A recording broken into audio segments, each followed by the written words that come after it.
Sorry, Chris, what were you saying?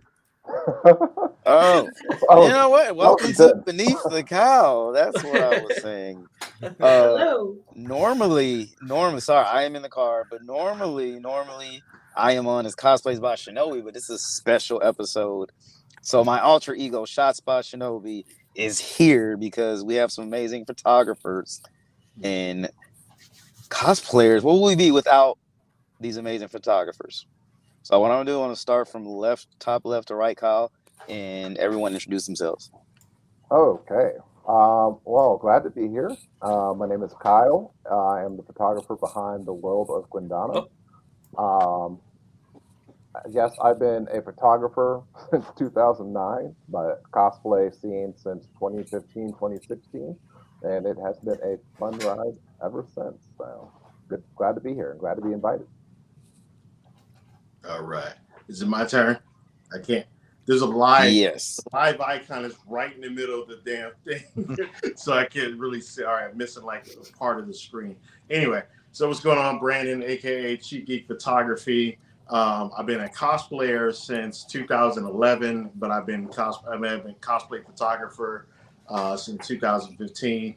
I do pretty much almost every anime and cosplay con in Southern California.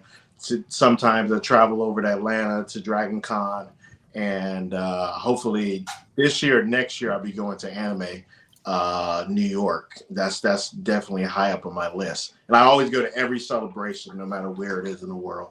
So I'm looking forward to the next celebration in Japan next year. Ooh, hopefully I'll see you there. Oh yeah. All right, I guess I'm up. I'm Jeff from Jeff Visuals, based in Pittsburgh, PA. I've been taking portrait photos since 2005, cosplay photography since 2007. So I've been doing it quite a while. And yeah, we'll see where this discussion goes. I guess it's my turn now. I'm Annie Graves. I am a cosplayer and a photographer. I've been cosplaying since 2018, but I've been doing photography for almost my entire adult life, but just recently got into portrait photography and cosplay photography in about, I think it was like about around the same time that I started doing cosplay, so around 2018. I also do toy photography and take lots of pictures of cats. So that's me. All right. So Jeff Jenkins with Jeff Jenkins Photography. I've been shooting for 7 years now.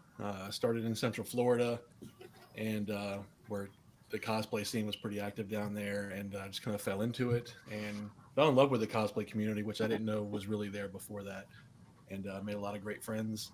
Some are in this room. I've met a lot of great people in this community, and the photographers included. I mean, it's amazing. It's been a great ride ever since, and stoked to see where it goes. Ryan. Awesome. What's up, guys? My name is Ryan Sims, and I have been doing portrait photography for about 10 plus ish years, and got into cosplay photography, I guess back in like 2017 or so, when I kind of realized that, like, hey, I could put Photoshop and photography together and do things with that. And so that's been a super fun ride. It started out with a photo shoot of some people who lived down the road and introduced me into cosplay that I didn't even know existed. And then it became a thing. And I was just like, hey, awesome. And I've just been having fun with it ever since. Hey, my name's Jamie. Photography-wise, people tend to know me by Flaunty Mars because I picked that as the Instagram handle, and it kind of stuck. I started out doing a lot of like nature photography, and pretty much that was my main jam. And I always wanted to get into photographing people. It was actually on a work break in 2017. There was a fan expo in Toronto happening, and I saw people doing cosplay photography and realized, like, oh dang, these people want their photos taken. It's not as weird to just walk up to strangers and be like, hey, can I take your portrait? So it became a nice mix of what I was looking for and the fact that I'm just a nerd in general. It was good subject matter. And so, yeah, the last 7 years since has been a fun ride. Yay! Welcome, everyone. My name is Bea. I am not a photographer, although I do take a lot of selfies. And I will be helping Anthony today with the interview. So lovely to meet all of you. Welcome, welcome. What made you all want to start doing cosplay photography? Nobody talk at once. I didn't know who was supposed to go first. Let's just stay in the same rotation unless somebody wants to jump in. So we'll start off with World of Gundam. Yep. Okay. Well, that's a that's a story, I guess. So, like I said, I started photography in about 2009. Did a lot of fashion, lifestyle, wedding photography, so on and so forth. And that was fun. I got a lot of inspiration from like fantasy photographers, and photographers like Bella Kotak. May have not heard of her. She's a big fantasy photographer out in England, and just like that sort of like otherworldly sort of thing. But 2014, my mom Gwen passed away from pancreatic cancer. That's how the world of Gundana was sort of born. Something I needed something to honor her memory, because she was a great woman, and it was like I said, I was very drawn to the idea of photography, creating like a world, originally creating like a world of fantasy stories, fantasy photography, that sort of thing. But what happened is I this is back when like Instagram meetups, y'all remember those? Those things. It's like, hey, let's do a photo meet with a bunch of photographers, or hang out, take pictures, and all that. So went on this photo meet with this group of photographers in Savannah. Met this one dude named Dan, and I was talking to him about my interest, and like, yeah, I would love to like start doing more fantasy stuff. I have no idea how to start that. No idea how to really get into that sort of thing. And he was like, "Oh, I know a few cosplayers. How about I introduce you to them and see where that goes?" And it's like, all right, let's do that. So he introduced me to a few Atlanta area cosplayers. Really hit it off with them. Then I went to my first Dragon Con, which was like, wow, these are my people. And it just sort of like took off from there, where I started doing a lot more like cosplay photography as opposed to like fashion. That's sort of phase of fashion photography out, and been pretty much dedicated to cosplay ever since. I love that, and what a wonderful way to honor your mother's memory. Thank you. Thank you very much. All right, I guess it's me. So what actually got me into cosplay photography and photography period is I used to take, I'm a collector. I love 6-scale figures and taking my pose, and I used to do my camera phone, and I would just get so frustrated that it wasn't what I would envision. And then my late wife, Nancy, who passed away in 2021, rest in peace, she gifted me with a camera and a DSLR. And I was like, oh, this is great. So I started taking more pictures of my toys. And then I think WonderCon came around in 2015. I decided to just take my camera with me. And I posted up the photos that I took of the cosplayers and stuff, and people actually liked my photos. And I was like, wow, they like my photos. And then started hanging out with some other photographers within California, Michael Greeny and Mark Edwards. And they started calling me a professional photographer. And I was like, I'm not a professional photographer. I'm just a noob who has a camera. And it was like, no, you really are good at what you do, Brandon. You have the eye. I mean, you make your potential is whatever you make of it. And I was thinking, oh God, I love this. I know how obsessive I am. I have to fund this somehow. So I saw potential where the money was at, and that was in weddings and stuff. That's where's a lot of money. I like people, I like events.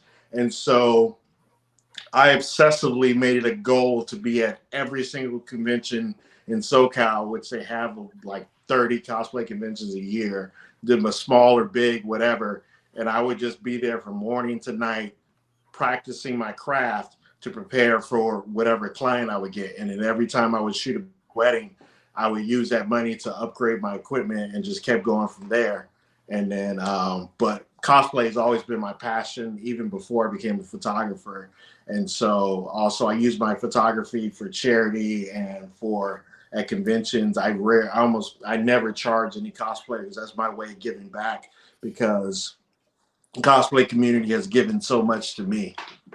So I'm gonna stop right there. I haven't had my ADHD meds in a long time, so I can just talk and talk and talk and talk. So I'm gonna just. I love that. So you shoot cosplay, you shoot weddings. Have you done any cosplay weddings yet? I have done a lot of cosplay weddings, and those are my favorites. Because you know what's actually funny about me?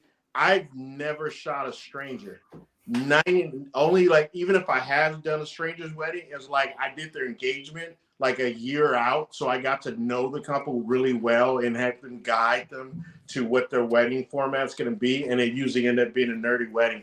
But the awesome thing is, like 95% of my about 99% of my clientele is either nerdy cosplayers or military, and most of the time they overlap. You know, I've seen that myself. That's really interesting. Jeff? Well, let's see. I was doing portrait work for a few years. I was really enjoying it. My day job is a video editor and cinematographer, so it's all kind of related, but I kind of liked portrait photography because rather than having a huge crew and a bunch of stuff happening, it's just me and one person, and it was like my decisions, and it kind of like something I could just kind of be in control of and put my stamp on it. Once I started doing portrait work for a while,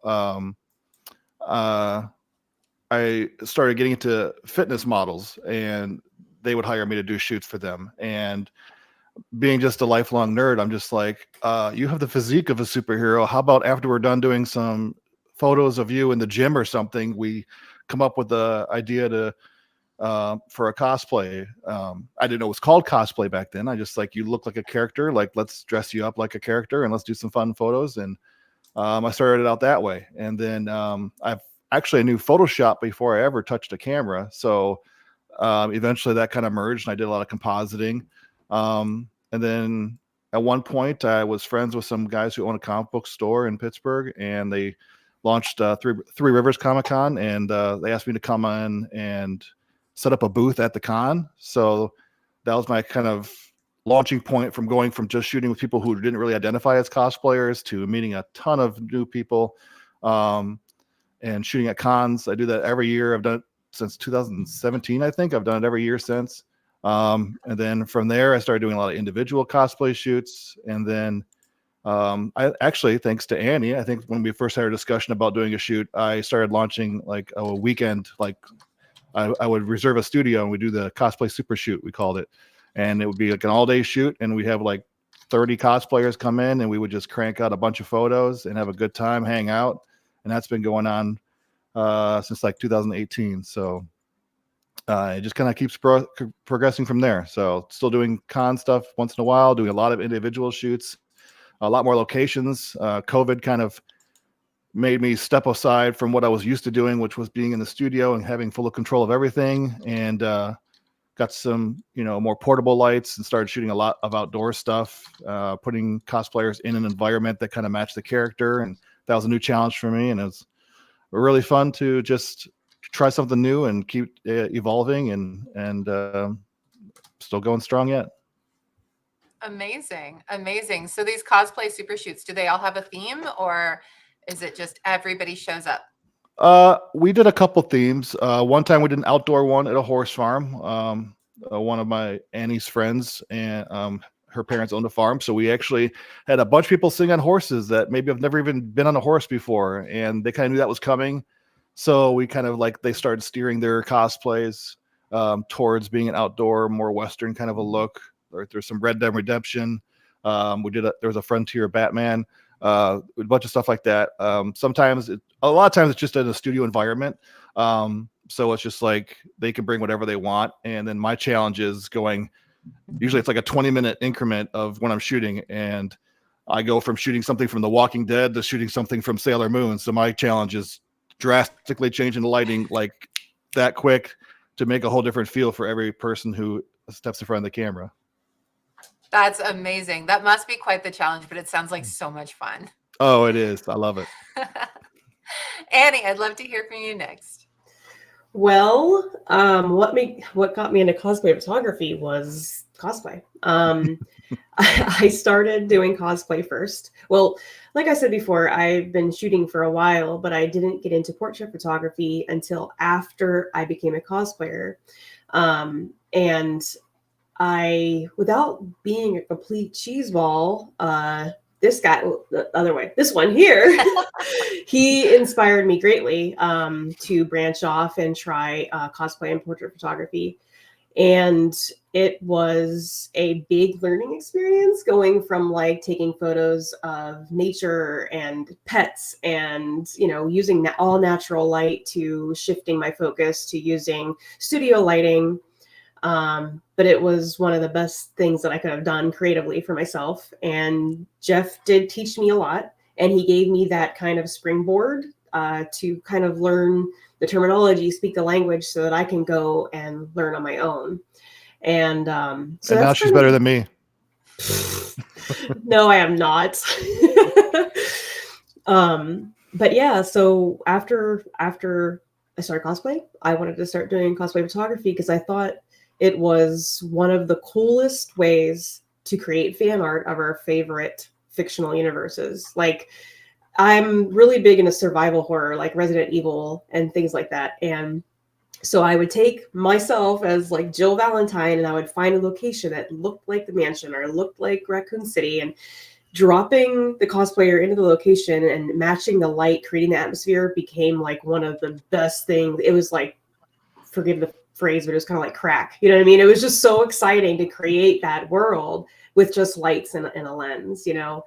And it kind of branches off into toy photography too, where you can kind of create a setting. It's just, it sparked like a passion in me. Like, I always loved going for nature walks and taking photos and whatnot, but that really, it just really sparked it. Cosplay was why I started cosplay photography. So long story short, and Jeff suit. I love that. I love seeing other people help each other out and lift each other up. That's wonderful. And that's what this community is really all about. So what's more fun, shooting people or action figures? Without sounding weird, it's kind of similar. Really? Yeah, because like cosplayers are nothing but big action figures that you can kind of direct. And a lot of times they like you to pose them or help them pose because like a couple of people already mentioned, we're not necessarily natural models. We're more just nerds. So the more we could say, okay, put a bend in that elbow, it's kind of similar to me grabbing an action figure and putting a bend in the elbow. You know, it's very, it has a lot, it's like a Venn diagram, you know. I enjoy doing both. The human element of cosplay photography makes it very fun because it ends up becoming this relationship that you have with the cosplayer or the cosplayer with the photographer, where you learn to trust each other. You learn to say, hey, this is what I'm going for. And they go, I got you. And then that human element relationship is kind of what makes it better. But I will say, toy photography does offer that endless creativity where I don't have to worry about if someone's getting tired or cold. You know, I can pose the action figure all night and doesn't complain. So Probably a little bendier too. Yeah, Some of us are getting old.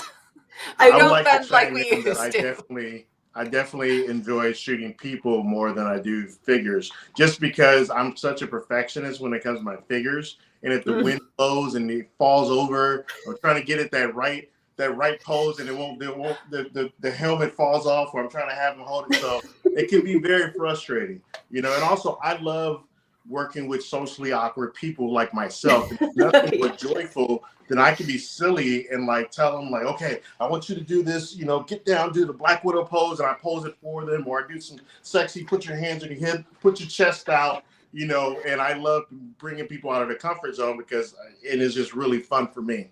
it's amazing seeing them blossom during the shoot too, because they'll come to you and they'll say, I don't know what to do with my hands, and then you're like, and then especially as like a cosplayer, I could kind of step into the frame with them and say, okay, so we're gonna do it like this, and you can see them starting to get like more and more comfortable, and they're like, okay, I got this. And that's also that trust that I was talking about too, where they learn to trust you, that not only are going to give them good images, but you're also going to help them through the process. So and I'm done. My spiel's over because I'm ADHD too, Chief. I think a lot of us do. Are all of us ADHD? Officially diagnosed last year. Hey, late I am- diagnosed ADHD women. I am so old. I was diagnosed ADD in like 1995. So There you go. it wasn't even there. It took me until I was 37 to finally be diagnosed. So yeah, 34, because it shows up differently Mhm. in women. Yes, Yeah. It does. For me, I was getting treated for my combat PTSD, and they couldn't figure out why my meds weren't working at all. Like the antidepressants were making me worse. And finally, they start asking the right questions, like, "Yo, I know you got all this trauma, and it's very similar, but you probably have ADHD." And I was like, "How do I'm so great," but military people do great with ADHD because it's based on consequences. Like without consequences, ADHD people don't function at all. We do nothing. But military, you don't get to work on time, you lose money. You show up, you do something wrong, you lose your career. So that's why, but yeah, I understand that too. I have a question. Are we allowed to answer some of the questions that people are asking? Yeah. Yes. Okay, so someone asked, does anyone mix cosplay with toy photography? And I want to chime in and say I have not, but I have seen Jeff Zoot do that. He's done like pictures with like a cosplayer from Jurassic Park and then like a Tyrannosaurus Rex action figure, and it looks really cool. So you can ask. Well, I almost kind of forgot to do that a couple times. Yeah. Yeah. That is a little bit of a challenge. Like I did do one with a T-Rex toy, and from when Claire is running away with the flare, and that was like my first step into that, and it was kind of funny. It looks so awkward, like setting up the T-Rex and like in my basement and lighting it the way I wanted to, and then putting that in with the person in the foreground later. It makes me really want to have like a better toys to use for that, because the one I had, I don't even know, I got like at a museum store or something, and it was definitely not the highest quality, but it worked. And I did that way back when I did a Speed Racer one, and I had a toy, a Mach 1, so I kind of threw that in the background, and that was a little easier because that already looks like a cartoon, so didn't need to make it too crazy. But it's kind of fun. You just got to make sure you match the perspective. That's the key thing. Make sure the perspective matches the prop or the toy and the person. Right. I still regret us not bringing a Xenomorph for the Vasquez shoot. Vasquez. Jeff Jenkins. Yeah, we'll go with you. Okay. So like I said, I started shooting about 6 or 7 years ago, and originally started out, just got a camera to take pictures of my family and myself, because we lived way out in the middle of Central Florida, and the closest photographer was over an hour away, and it was a huge, cost to get them to come out there. So I figured I'll just get a camera and we can self shoot here at the house with myself, my wife, and our dogs. And that kind of turned into taking family photos of neighbors and people down the street, and that kind of just got bigger and bigger. And I've always been a Star Wars fan, and Star Wars Celebration was in Orlando that year, and I decided to go over there and check it out. And I'm waiting for it to come back. I can't do the overseas trip, but waiting for it to come back stateside so I can make a trip, because it was a phenomenal, convention. Star Wars Celebration Orlando was amazing. Luckily, I bought tickets early. My wife couldn't attend, and someone that was already camped out in line towards the front wanted to buy my extra ticket, so I was able to go up there with them and just kind of hang out and get in, because there was a 4-hour line to get in the building. But anyway, went to Star Wars Celebration, and I saw all the cosplayers there. And I was like, wow, this is pretty cool. And I was walking around with my camera, and I took a couple haul shots, and just started having fun with it. And then I was like, you know what? Let me see if there's other cosplayers in the area after Star Wars Celebration. And I looked through some hashtags for Central Florida and Orlando. Oh, Oh, did he freeze for everyone else? yep. Froze me as well. So we might have lost them. You still there, Jeff? Can you hear me? Now Yeah, we you can. froze Yeah, for a we second just there. you cut off about 10 Hashtag seconds. Orlando. Okay, so yeah, started hitting the hashtags, and I found some local cosplayers, old sugar mill ruin in Kissimmee, Florida, and went over there with a Wonder Woman cosplayer and shot some epic stuff. Had a great time, and fell in love with it. And then MegaCon Orlando was coming up, and so I decided to attend that. Shot with some cosplayers there, and it just kind of grew into this thing where I was becoming more so known as a cosplay photographer versus a portrait family photographer. I still shoot weddings. I still do family portraits and graduation photos. Just did one of those the other day. But the passions in the cosplay photography. I get to bring characters to life and create art behind a camera. And I also found that it's my anti-drug. I'm also a veteran, PTSD, and it allows me to focus. It allows me to focus on one thing instead of everything around me. And I wish I'd have found it sooner in life, one of those things. It's been really great. So love it. That's amazing. And that's so beautiful that it's so helpful for you, because I'm sure a lot of the people you photograph feel the same way about your photos. So it's lovely. I love how this art form just kind of helps everyone and brings everyone together. Ryan, can we hear from you next? Hey, awesome. My mic's still good, right? It's still working? Yeah. Okay, good. Wait, what? Are you saying What? something? Oh man. Well, I had to take some notes while everyone was talking because I'm super ADD as well. I was diagnosed when I was much younger, and so I'm like, let me stay on track here.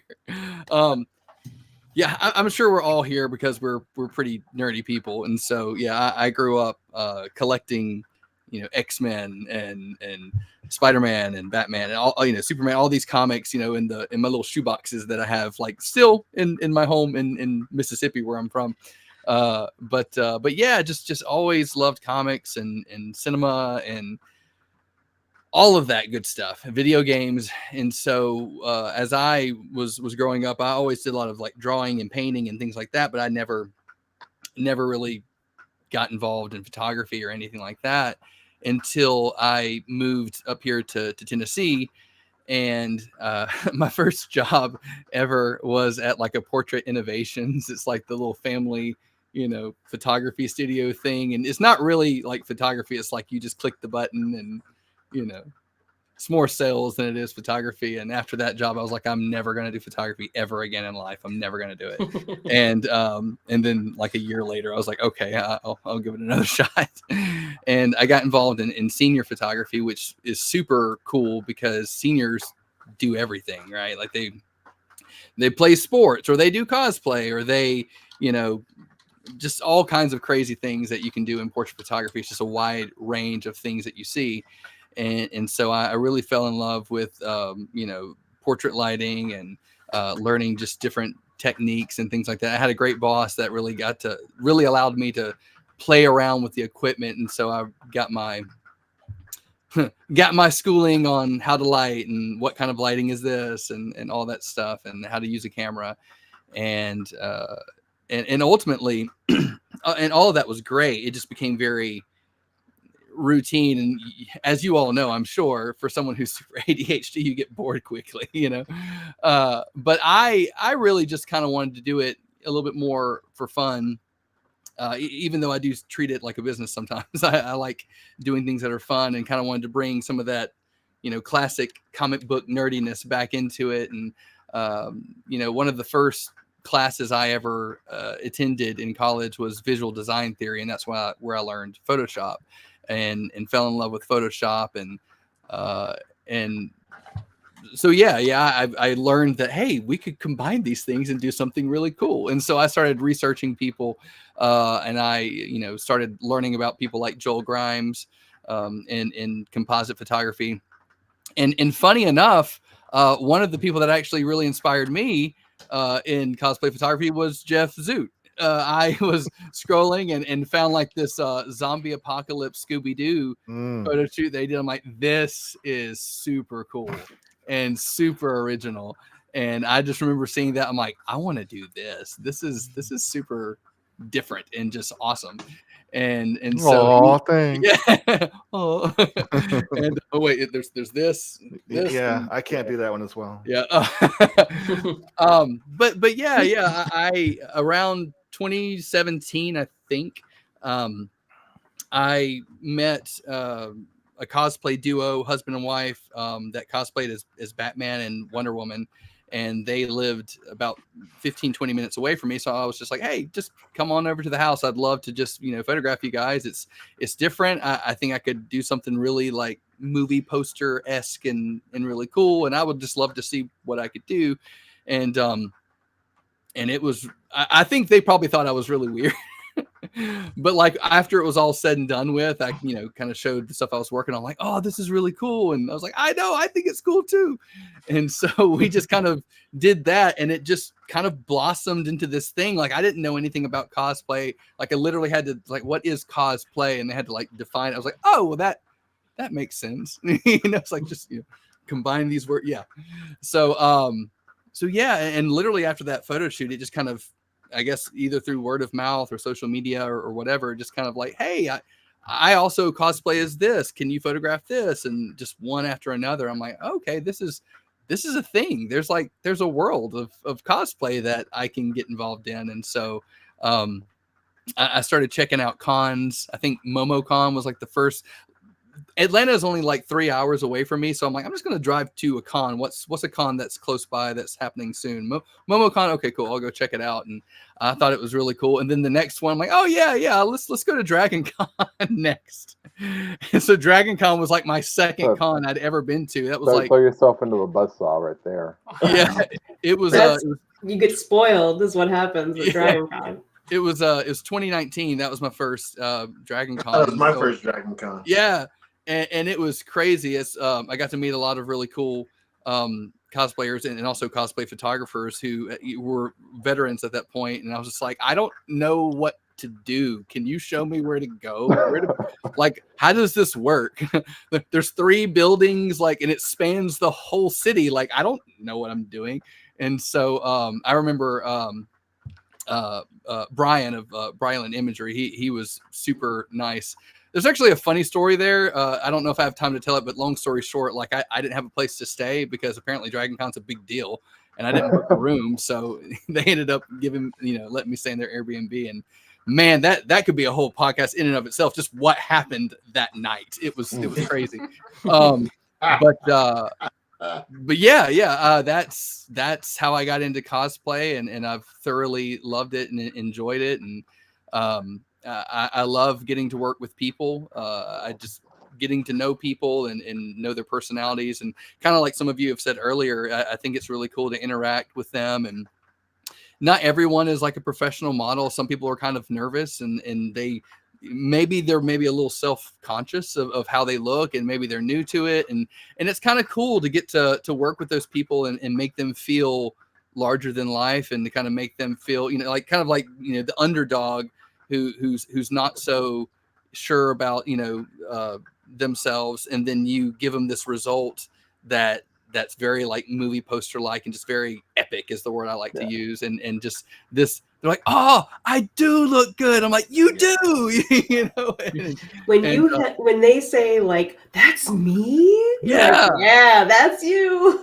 Yeah. So and it's like you don't get tired of that feeling. It's really cool. It's a really cool thing. So yeah. I'm gonna quickly shout out to my niece who had said hello in the chat. So I just saw, hi, Uncle Kyle. I was like, oh, hey, Carrington. Good to see you. Also, hi, little Michelle. I saw you commented. There's a question, one that I've been asking Ryan for quite some time. I guess it'll go out to everyone today. Anyone planning to come to Toronto? Are you asking me or Yes. anybody? I'm asking. Well, Flanty's is a given. Yeah, the rest of you. I've been asking Ryan for quite some time now. Hey man, if I can ever not be broke, then I would love to go to Toronto. Yeah, One day I we'll think make that all this comes happen. down to the money. I wish Fan I could. Expo's on my list for sure. Yep. Yeah, Fan Expo is definitely high on my list to go. I have a lot of friends in the 501st and Rebel Legion that are in Toronto and Calgary and Montreal that all been telling me to go to FanX and Toronto Comic Con for a long time. And it is definitely on I wouldn't even say a bucket list. It's just I gotta cut out cons, like traveling for cons and stuff like that. It's not. I'm not cosplay Shinobi. I can't. Yeah. It's not a part of my job. I have learned. I have learned, and this may not be true, but I have definitely heard if you it's definitely like a single person's game. Like if you don't have I've got 3 kids, and so me and my wife, I'd love for them to come with me and stuff. But when you don't have kids or anything like that, it is easier just to pick up and go and do stuff. And so there's always that for me that kind of keeps me grounded, here in Tennessee. But yeah.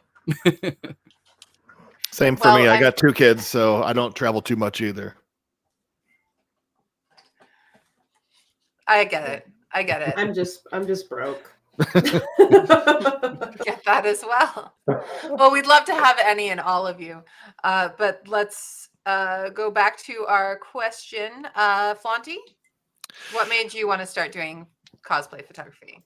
Right on. So yeah, as I mentioned sort of in my initial story, I was doing a lot of nature photography and stuff for many years, and the only people shooting I was really doing was friends at house parties, which is candid photos of people laughing and smiling, which I loved. But I had a friend from high school who became a professional photographer. His name's James Heaslip, and his work astounded me. I was just so enamored with the compositions and the things that he would be able to create, and seeing especially some of the models, it was these are people I know. This isn't some it made it very real or personal in the sense we can do this.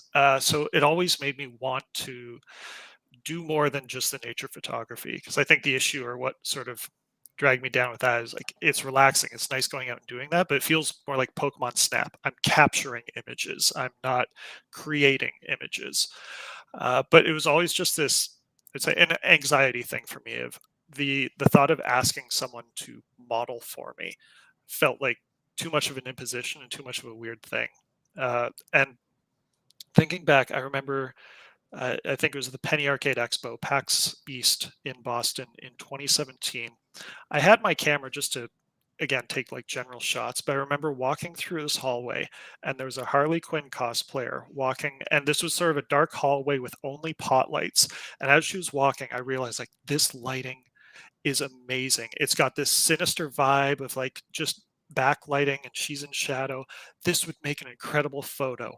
But in what universe is this 6'4" bald bearded guy gonna walk up to this stranger in a dark hall and be like, hey, I need to take your photo? So I just walked by, and it was forever that would have been a cool shot. And then the next year, that's where on the lunch break, I saw, and it dawned on me, seeing a photo shoot happening at Fan Expo. I was just looking out from the window of this overhang bridge down at the field of the convention center, and there were all kinds of cosplayers getting their photos taken. And that's where it clicked, these people actually want their photos taken. It's not so much as them doing a favor for me. I could be doing a favor for them, mutually beneficial. This is cool.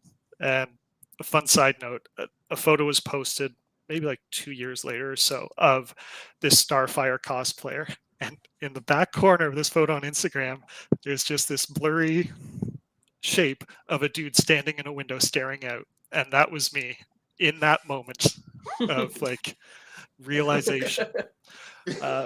So I decided to go to, I'd been to Fan Expo and stuff before, but only as an attendee. But I decided to try and go that evening. So I happened to have some flashes with me. and I was getting into flash photography a little bit, trying to learn it. So I convinced 2 coworker friends of mine to come with me, and my goal was figuring like, I don't want a hall shot. I want to at least do something unique or different if I could get photos of people. So I had them holding flashes behind me or behind the subjects to do rim lighting, and just tried to get a few shots of random people and see what con photography was like. But as was mentioned earlier by others as well, like seeing the reaction when people saw the picture and think like, that's me, or like, that was taken here, seeing the excitement that was generated from people, that is such a satisfying and fulfilling feeling that I was like, oh yeah, I want to do more of this. I want to keep doing this. I want to take this up a notch. And so, yeah, I went to another con and sort of planned my lighting a little bit better to, again, try and make it look like we're not in a crowded hall. You can't see other people. It's really isolating the subject. And then after that, people started reaching out to me saying, are you going to be at this convention? Would you like to take photos? And suddenly it's like, okay, this is going to become a thing. And then it very much became a thing. I love that. And I love that you were able to kind of get over that anxiety, because I know sometimes it's so hard to talk to people and broach that. And I love that that moment is forever captured as like a little ghost in a window. That's such an incredible story. Thank you for sharing that. Shinobi, how'd you get into photography? How? So my start was in landscape photography and street photography, boudoir photography. I was into like nerdy stuff, comics, and all those things, but I really didn't know about cosplay. All I knew was Halloween. You know, I dress up. And in 2016, I was visiting home. I'm from Atlanta, and my mom of all people were just like, Dragon Con this week. You can go check out Dragon Con. I'm like, what is Dragon Con? And okay, whatever. So I just drive the car on a Saturday. Oh, Dragon Con, and I'm just like, I take my camera and I am like, what is happening? What is going on? I did, how did I not know this existed? And I'm just overloaded. I'm just taking everyone's photos. I'm just seeing all the amazing cosplayers, and I think I probably took 200 photos before I even got to the hotel entrance. And I didn't know anything about like that you actually needed like tickets or anything like that. No one checked me. I just walked to the hotel. I walked to the hotel straight to the back of the Hilton. I was it wasn't like 2 years later I was like, you need tickets to this? I was like, I just walked in. Confidence is the only ticket you need. Look like, I guess he looks like he belongs here. yeah, that's fine. Totally fine. It was just amazing, and I was like, oh, so I just moved to the UK, so I would go back, and I was kind of sad, because like, man, I really like these Comic Con thing and these Dragon Con, and there's no cons. And then I find out another photographer in the UK was like, no, we have cons. And I go to a con in London, and I'm like, oh wow, they do the same thing. It's not just like a US thing. And so I started getting to know other photographers, started learning lighting, going to cons. And the thing is, I also wanted to cosplay, so I would like show up dressed as like Michael J. Fox in Back to the Future. Like I would have some simple cosplay that I could still photograph in really easily. And I was just hooked. And I remember early on, I think around 2018, I started seeing Ryan's work. And I was like, oh, this is amazing. I wasn't working with Photoshop at that time. And I think like it was like, yeah, like Nashville Night and the whole Nashville crew, Justice League crew.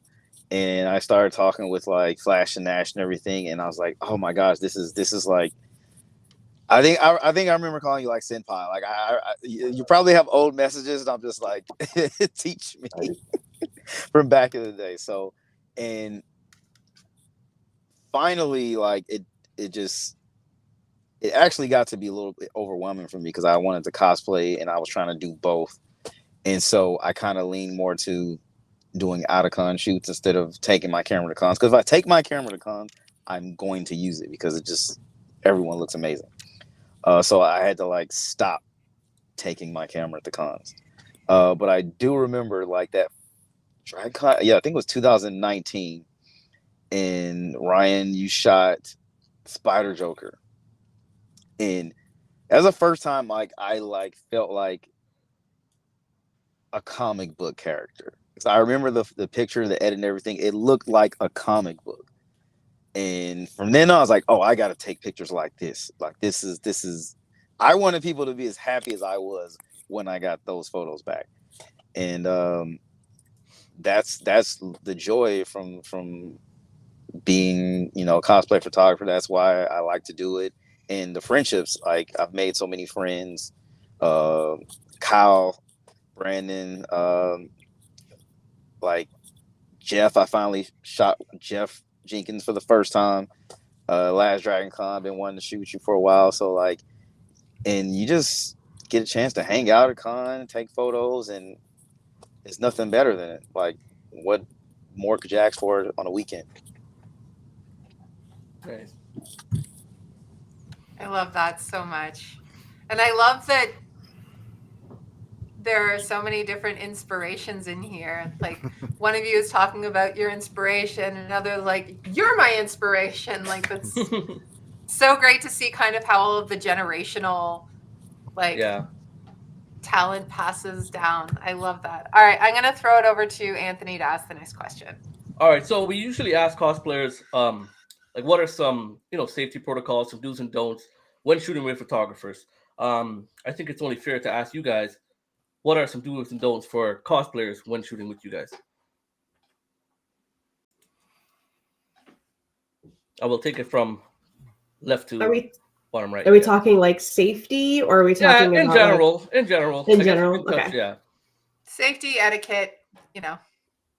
I mean, I guess there are a few that we can talk through. I mean, I won't speak to safety just yet. I think one thing that cosplayers need to know. Well, let me back it up.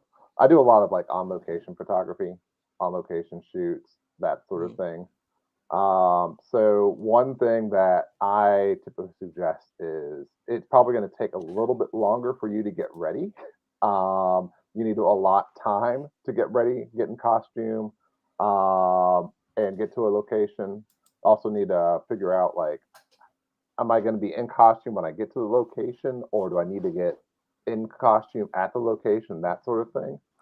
So it's really important to like be mindful of that, whether you're the cosplayer or the photographer. That's why a lot of times I have to like figure out, all right, I want to start shooting at this time. What time should we actually get to a location, get ready, get to wherever we need to go, and start shooting roughly around that time. Sometimes, most of the time it works, but you know, sometimes things go wrong. This gotta roll with the punches there. And speaking to, I guess, photographers too, one of the things that's I'm always mindful of is like, all right, how mobile is the cosplayer? That's kind of a huge deal, whether it's being at a location, whether it's being at a con.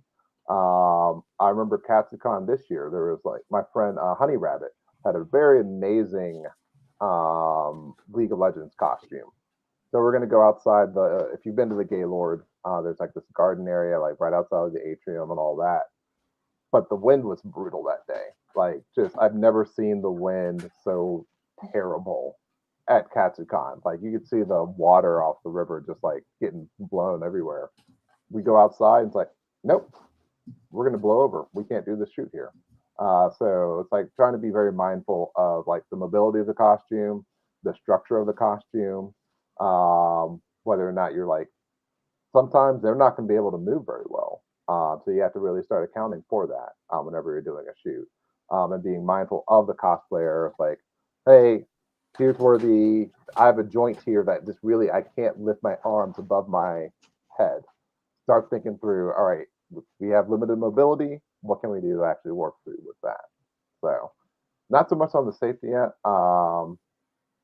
Plenty of that, but I think I'll let other folks go and talk through like what their do's, don'ts, or etiquette or advice is. Well, for me, being not only military background for a couple of decades and also being a healthcare provider, safety is paramount to me, and also mentorship. Usually, when I always advise any cosplayer, even shooting with me, for the first time we haven't met in person, I always tell them, bring a friend, to help you with your wardrobe, help you get dressed, and also for safety, because we don't have that type of relationship. Usually I've known a cosplayer for years or a good friend. I don't mind shooting with them by themselves, but I also want them to keep in mind that, hey, not everybody, because there's been predators in our community that are actually photographers and stuff. So it's always good to have a buddy, even if you know the cosplayer for a long time. It actually helps the actual photographer. There's been so many times when I'm with a close friend, I'm like, it was like, you can bring somebody, that's fine. And it's windy, and I'm like, oh, and the sun is too bright. I need somebody to hold the diffuser, or it's too windy. My light stands potentially blow up because I forgot a sandbag. So, having an extra person and bringing an extra person is almost like having free help. I hate to say it that way, but it does help, and also it adds an extra safety element to it too. Yeah, you're not wrong about that. Like, you have a handler. Like, yeah, exactly. Like, hey, I know you're here with the cosplayer, but can you hold my bag right now? I need to lay on the joke is I tend to lay on the ground for photo shoots. There's so many photos of me just like laid out, like I'm 6'6", legs just sprawled in the most awkward angles humanly possible, just laid out. It's like, here, hold the bag, while I try to take the photo. I'm sort of piggybacking off that. I think that's like, for a cosplayer, I think that's a red flag if a photographer says, don't bring a handler. Like, yeah, I've been like a huge red flag, like even outside the cosplay scene. Like, I don't know how many folks were around like during the model mayhem days. Like, I see the hand go up. But like, there were so many horror stories of like photographers who just like, don't bring a handler, don't bring a second person, gonna ruin, quote unquote, ruin the vibe. And it's like, you're gonna ruin the vibe. Let's be honest here. So yeah, and another thing I wanted to point to, since Shinobi had talked about Spidey, the Spidey community is amazing, but they're the most parkour type guys. So you always want to keep in mind the environment, traffic, things like that too. Because I've had some guys ask me to shoot some crazy things in traffic. I'm like, no, dude, this is not safe. It is not worth the risk. The shot is going to be amazing if we get it, but there's too much risk involved. Especially I did combat medicine, emergency medicine for too many years. Like, safety for me is just is a huge thing. Plus, don't play Frogger during shoots. Yeah, Chris and I are Shinobi having flashbacks to WonderCon last year. Plus, like with the Spidey point, you can do a lot as a photographer with like perspective and angle. Like, people don't need to put themselves in danger. You can make it look like they're 50 feet off the ground with just an angle. So Well, I'd say one big thing I would say as a do is bring reference photos. It's so helpful when somebody has a character and they have like just an album on their phone. We can just flip through for perspective of the shots, for the posing, for just the overall vibe and the lighting. Sometimes, you've prepped and you're doing just one shoot with one cosplayer and you had time to like do some research and figure out like what the vibe's supposed to be, especially if it's a character or a genre you're not familiar with. But when you're just meeting people at a con, or like when I'm doing the big all day shoots, just having like those reference shots like at the ready, just as a springboard. You don't have to like try to copy stuff. Like, if there's a certain pose you're like, I really want to pay homage to this, then great. But just having that is just, I think, really just something that really makes the shoots go a lot smoother for me. And especially when I'm in a limited time, just like, okay, here's the vibe. And I'm like, okay, check, got it. Okay, let's start shooting.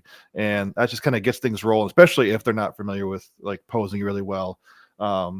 I'm sure we've all have plenty of photos of us like looking stupid, like posing for them to kind of get them kind of like, okay, no, I'm gonna move the shoulder a little bit here this way. I know it feels awkward, but oh my God, it's gonna look so good from this angle.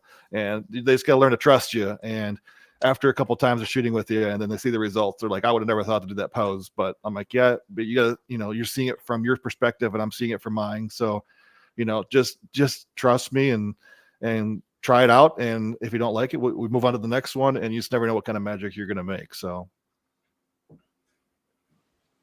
Nice, Addie. So I'll piggyback off that and say just like he said, one of the best things you can possibly do is arm your photographer with a lot of references, and not just the day of, but also previous. Like one of the best shoots, one of the best things I ever had was I had a group of cosplayers there wanting to do a near automata shoot, and they actually created this whole Google Drive with like files for the atmosphere, each character, what the poses they wanted for each character. They wrote up like a little write-up that said like what the whole story of Nier Automata was and why they were going for certain. It was overkill, for being honest, but it was incredible because I was actually able to study up on this game that I had never played. And that little Michelle? Just like little Michelle said, she does the same thing. She'll create an entire drive with just like 50 pictures of Aerith Gainsborough from the Final Fantasy. Like, I want this, and I'm like, okay, we'll try to investigate all these. But it arms me so I know what to go to the shoot with, what lights, what gels, what are we gonna do? Like what are the atmosphere we're going for? That's a big thing. The other thing is that I also wanted to piggyback off of with Jeff is oh my God, what was I gonna say? I don't remember now. Well, one thing I did want to talk about was the touch on safety again, especially as I'm only 5'2". I'm tiny, and the world is big and terrifying sometimes. And I feel like as a person, as a woman, as a smaller person, whatever, it's always best to travel in packs, right? So the more friends you can bring to the shoot, your significant other, I will probably bring, my partner, just have people together. We had an incident a couple of years ago at a public library we were shooting, and it started getting close to dusk, and I'll say gentleman, but he was not a gentleman, came up and started making comments about my model's body. And he was threatening to break my gear because we asked him to please leave.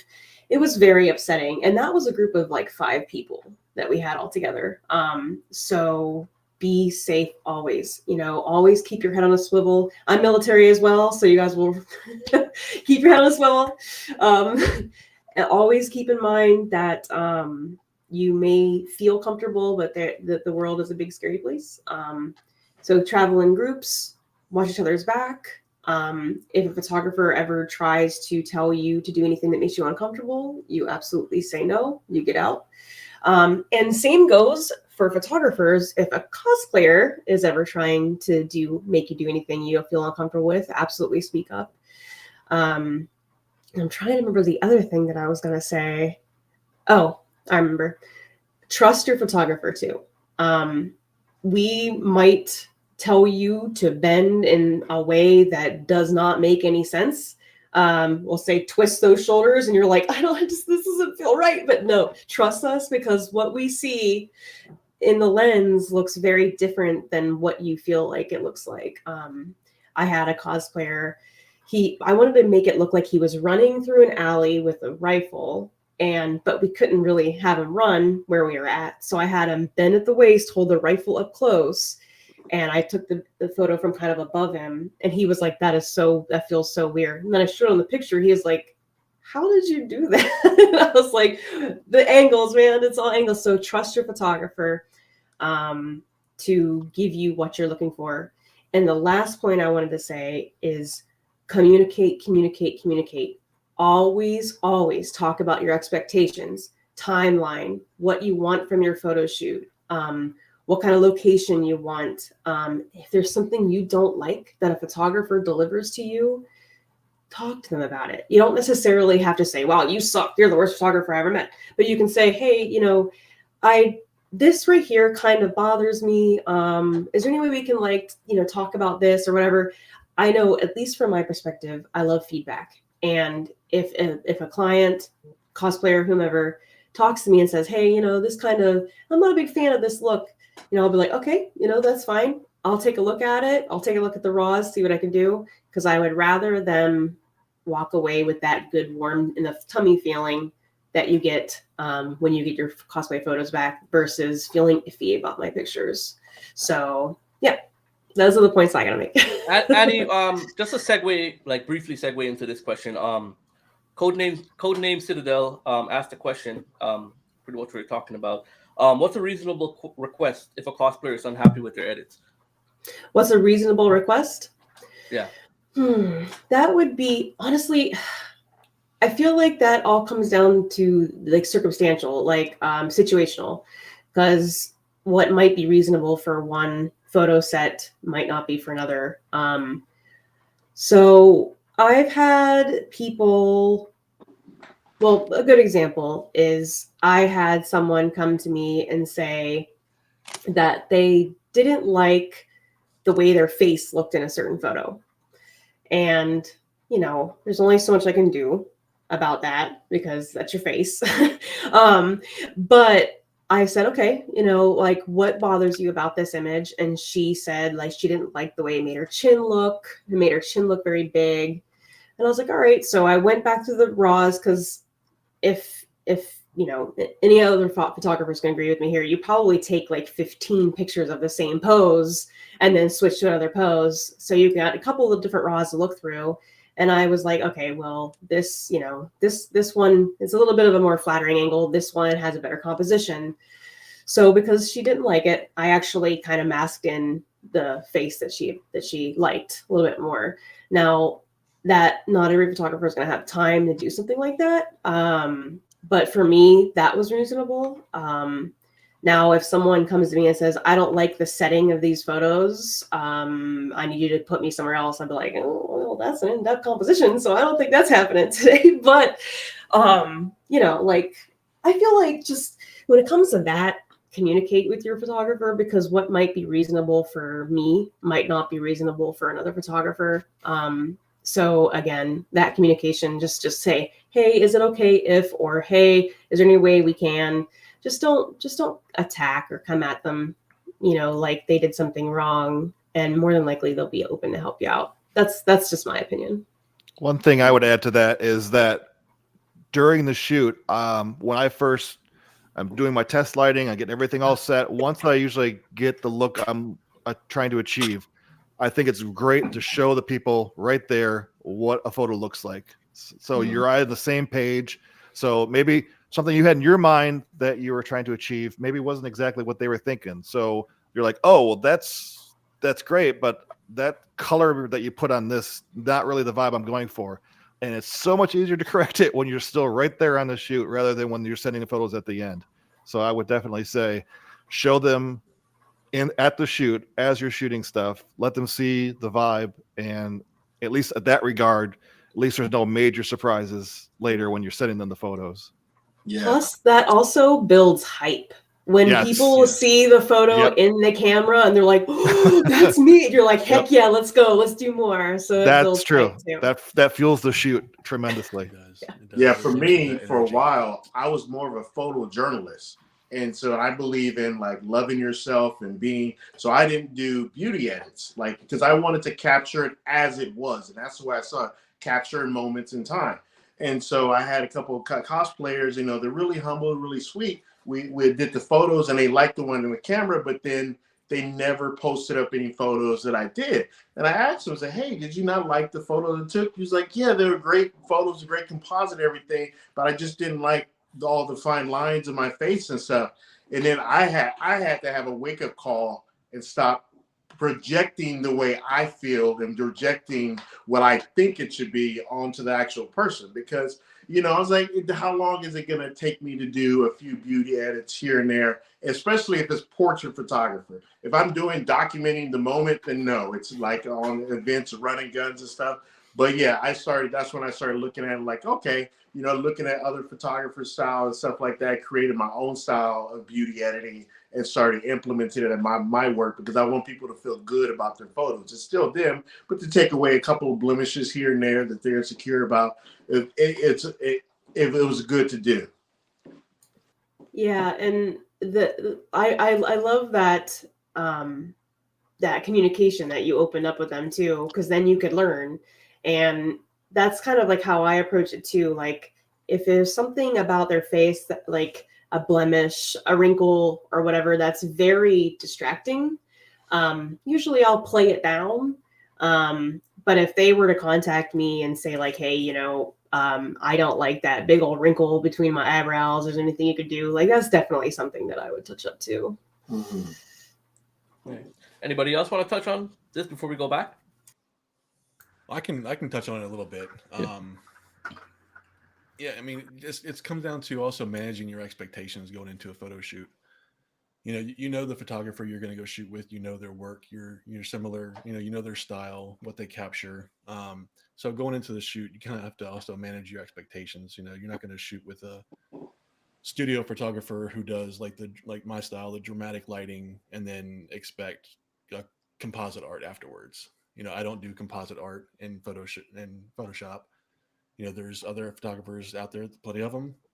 Ryan right here.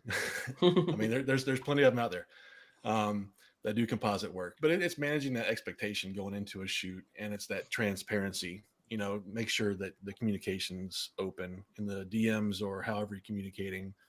Make sure the transparency is there, and that everyone knows kind of what to expect from the photo shoot. The timeline for deliveries. How it all gets handled, and just being able to go through that. In communication's key. I mean, I can get kind of end it with the step in topic, but I can lead into the safety and the other tips. One of the biggest things, and it's already been touched on, is bring someone with you. I can't encourage it enough. There are plenty of people that have been outed for doing shady shit. Please excuse my French, but it always hurts the community whenever that happens, because it really kind of puts everyone on edge. And I hate to see the art form hurt that way. I really do. Every time it happens, it's a huge dent. And so that's why I always tell everyone, bring someone with you, make sure that you communicate. And it's already been mentioned as well. I mean, you get a free assistant out of it, unfortunately, and it's great. It's great to have that. Plus, not to mention, it adds some levity to the shoot. If it's your first time shooting with them, they have a friend there, and they can bounce ideas around, and it just makes the shoot a lot more comfortable. And comfort comes through in those photos. If someone's uncomfortable, you can see it. Yep, 100%. So I always tell everyone, bring someone with you, no matter what. If it's the first shoot with that photographer, or if it's the 100th shoot, bring someone with you. Just have fun. That's what it's about. That's what we're all here for, is to create art and have fun. I believe Mika was on a previous podcast here, Roundtable, and it's amazing to see. I shot with her. I did her first shoot, and I told her that I encouraged her to bring someone with her to that very first shoot. She brought her friend, and to this day, it stuck with her, and that's amazing to see that it stuck around with her, through this past 5 years I've lived in Tennessee. And she encourages that to everyone that she talks to. It's just bring someone with you, and I'm happy to see that stuck. So I mean, safety is paramount. Yeah, and another thing about having somebody with them, underrated, is having another set of eyes on the costume. Yes. Because there might be something that is janky with like they have armor. There might be something like a loose cord, something's droopy, wig hair's gotten a little bit messed up, and they might be more comfortable if their person goes in and like takes a comb to the wig, comb to the hair, or just like readjusts part of the costume. So those, like, there are so many benefits of having that extra person there. You can only focus so much. Yeah. You're looking at all the lighting and the posing. Yeah. If it's their friend, they'd be much more willing to have them touch them or adjust them something, because as a photographer, that's one thing you definitely shouldn't be doing, is touching the cosplay model or anyone you're working with. you should not cross that boundary unless it's asked up front. And then even still, then it's, touch and go. You just kind of described that your hair is out a little place over here, and have them adjust it, or use your phone. I've used this plenty of times. Just use your phone and put it on selfie and then hold it so they can see it like a mirror. Yep. So they can make adjustments that way. Because it's much easier if their friends there. They can make those adjustments, and if they're a cosplayer themselves, they might spot something that you as the photographer don't see. Yeah. Because one of the last thing I was going to say was that, us as photographers, especially in the cosplay scene, we try to know every character, but we don't know every character. So when you bring those reference photos or you send it to us in DMs weeks in advance or a day. He froze. Hold on. I think we lost him again. He'll be back. We can do He'll be for the back. most part. He'll be back. There he is. Hi. Oh, now we have no sound. Can you hear me? Yes. No. Okay. But just bring the reference photos, and because we don't know every character, we do a lot of research, and we try and reference everything we possibly can, but there are a lot of characters out there, and it's very difficult to stay on top of everything that's coming out every day. So Yeah. that'll be and to be fair, I don't think every cosplayer knows every character as well. very true. But a lot of times the cosplay photographers will see more characters than the cosplayer will. Than the cosplayer itself, because they're in very that- niched. A lot of cosplayers Yes. are niched down, like as you say, right? We have our favorite fandoms. Correct. Yeah. One thing I do like doing at the start of a shoot is point blank ask the cosplayer, all right, tell me about your character. Like what do they do? What's their demeanor? What do you like about this character? Get that understanding as to, I guess, the why and the who this person is. It also helps break the ice because, we all know, like, when we start shooting with somebody completely new, it takes a while to warm up because I have to figure out how they pose. If they pose, they have to figure out how I shoot. If it's like somebody totally new, it's that awkward, like, I don't know how to communicate with you. They don't know how to communicate with me. So it's a good icebreaker. Like even if you don't have any of the reference photos, you can sort of like get, oh, this person is this is a hero, or this person is a kind of moody, kind of demure, and you're like, okay, now I can start thinking about poses that will start going with, even if I don't know the source material, the poses, the actual setting, that's more universal. So you can start working in, I guess, that sphere of what the character is and what draws the cosplayer to that character. That leads me to a question. What happens when a very introverted cosplayer cosplays a very extroverted character? How do you go about doing that? Like they wouldn't be comfortable being like Deadpool, for example. Yeah, I've photographed quite a few introverted folks, and I haven't really run into a lot of like introverted going for the really bombastic, but I do feel like in certain cases, like if it's an introverted person who is going for somebody bombastic, they sort of like lean into the role. It does bring out a little bit more of that confidence within them. Like, oh, I love this character. I might be shy 99% of my life, but there's something about this character is like, oh my god, I'm going to do this person justice. But I could think of a few shoots where it's like this person is clearly very introverted. So at that point, I have to start thinking about, all right, how do I get this person comfortable with the shoot? And one of the things I do is give a lot of direction. I am very much like, I have a lot of experience in fashion photography, and underrated. It's like one of the things about fashion models is their ability to pose. I don't even have to say anything. Where it's like, all right, they just move chin up, chin down, move their hip without even like a word. So that sort of stuck with me. So it's like, all right, when I am working with an introvert, I can start walking them through. All right, have your chin up a little bit, but let's go for a lot more like movement, but I have to be very direct. I start demoing that pose, help them like get really understanding what this is going to look like, and also like the point about showing them the back of the camera. If I know we have a banger photo, show them that banger photo, and all of a sudden they start feeling better about themselves. They start feeling more comfortable about the shoot, and then that starts like breaking that ice, and you start getting into a good rhythm. And I think it's really just a lot of like building their confidence and finding ways to build their confidence. I have to say too, one way that works for me is bring the character to the shoot, not just the cosplayer, but also kind of like, how do I word this?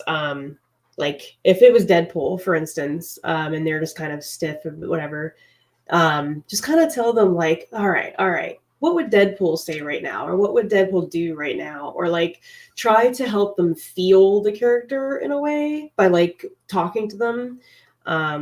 That seems to usually help me with people. Another thing that I try to do is I try to match them where they are first. I don't go in too hype. I don't go in under where they're at, more introverted. I try to match them where they are and then kind of start bringing them up with me energy wise. You know, like, okay, so we're starting off quiet. We're starting off calm. Let's just pop off a couple shots, like portrait shots, and then maybe start hiking it up a little bit. Like, oh my gosh, well, look at this picture that we just got. Like, and they're like, oh yeah, that's really cool. And you're like, all right. So you sort of feel it. You start bringing them kind of up with you. And because if you don't want to like come at them with the hype or whatever, because then they're just gonna get more afraid of you. So yeah, that's what I do. And just like little Michelle said, like a really good example would be with Michelle. She's one of my best friends in IRL.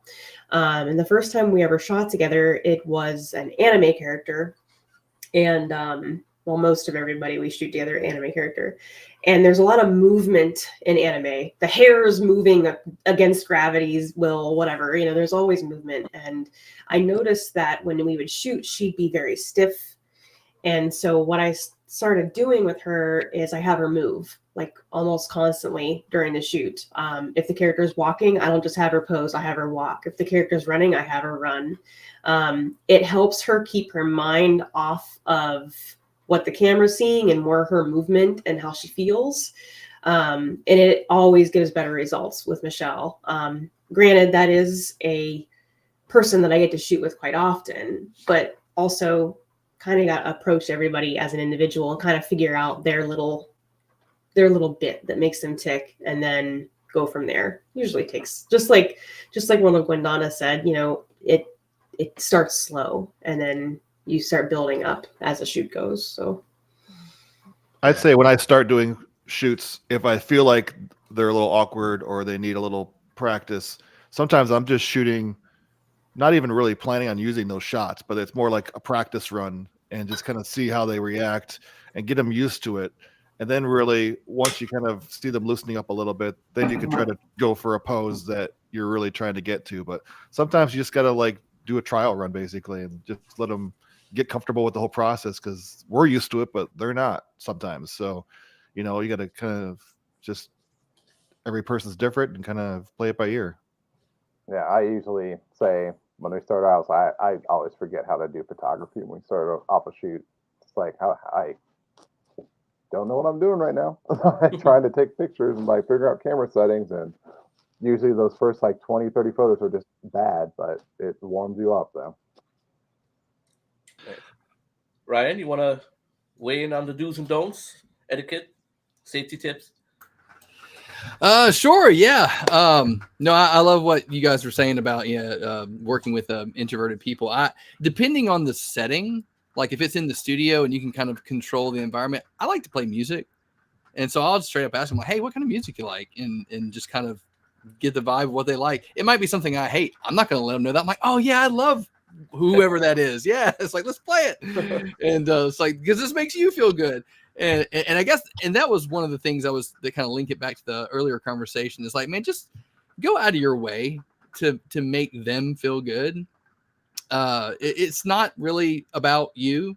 It's like you want to make this a great experience for them, and or at least for me, that's what it's like. You want to make it a great experience for them, which makes it a great experience for me, knowing that they've had a wonderful time. It's not just about creating great photos, but creating a great experience.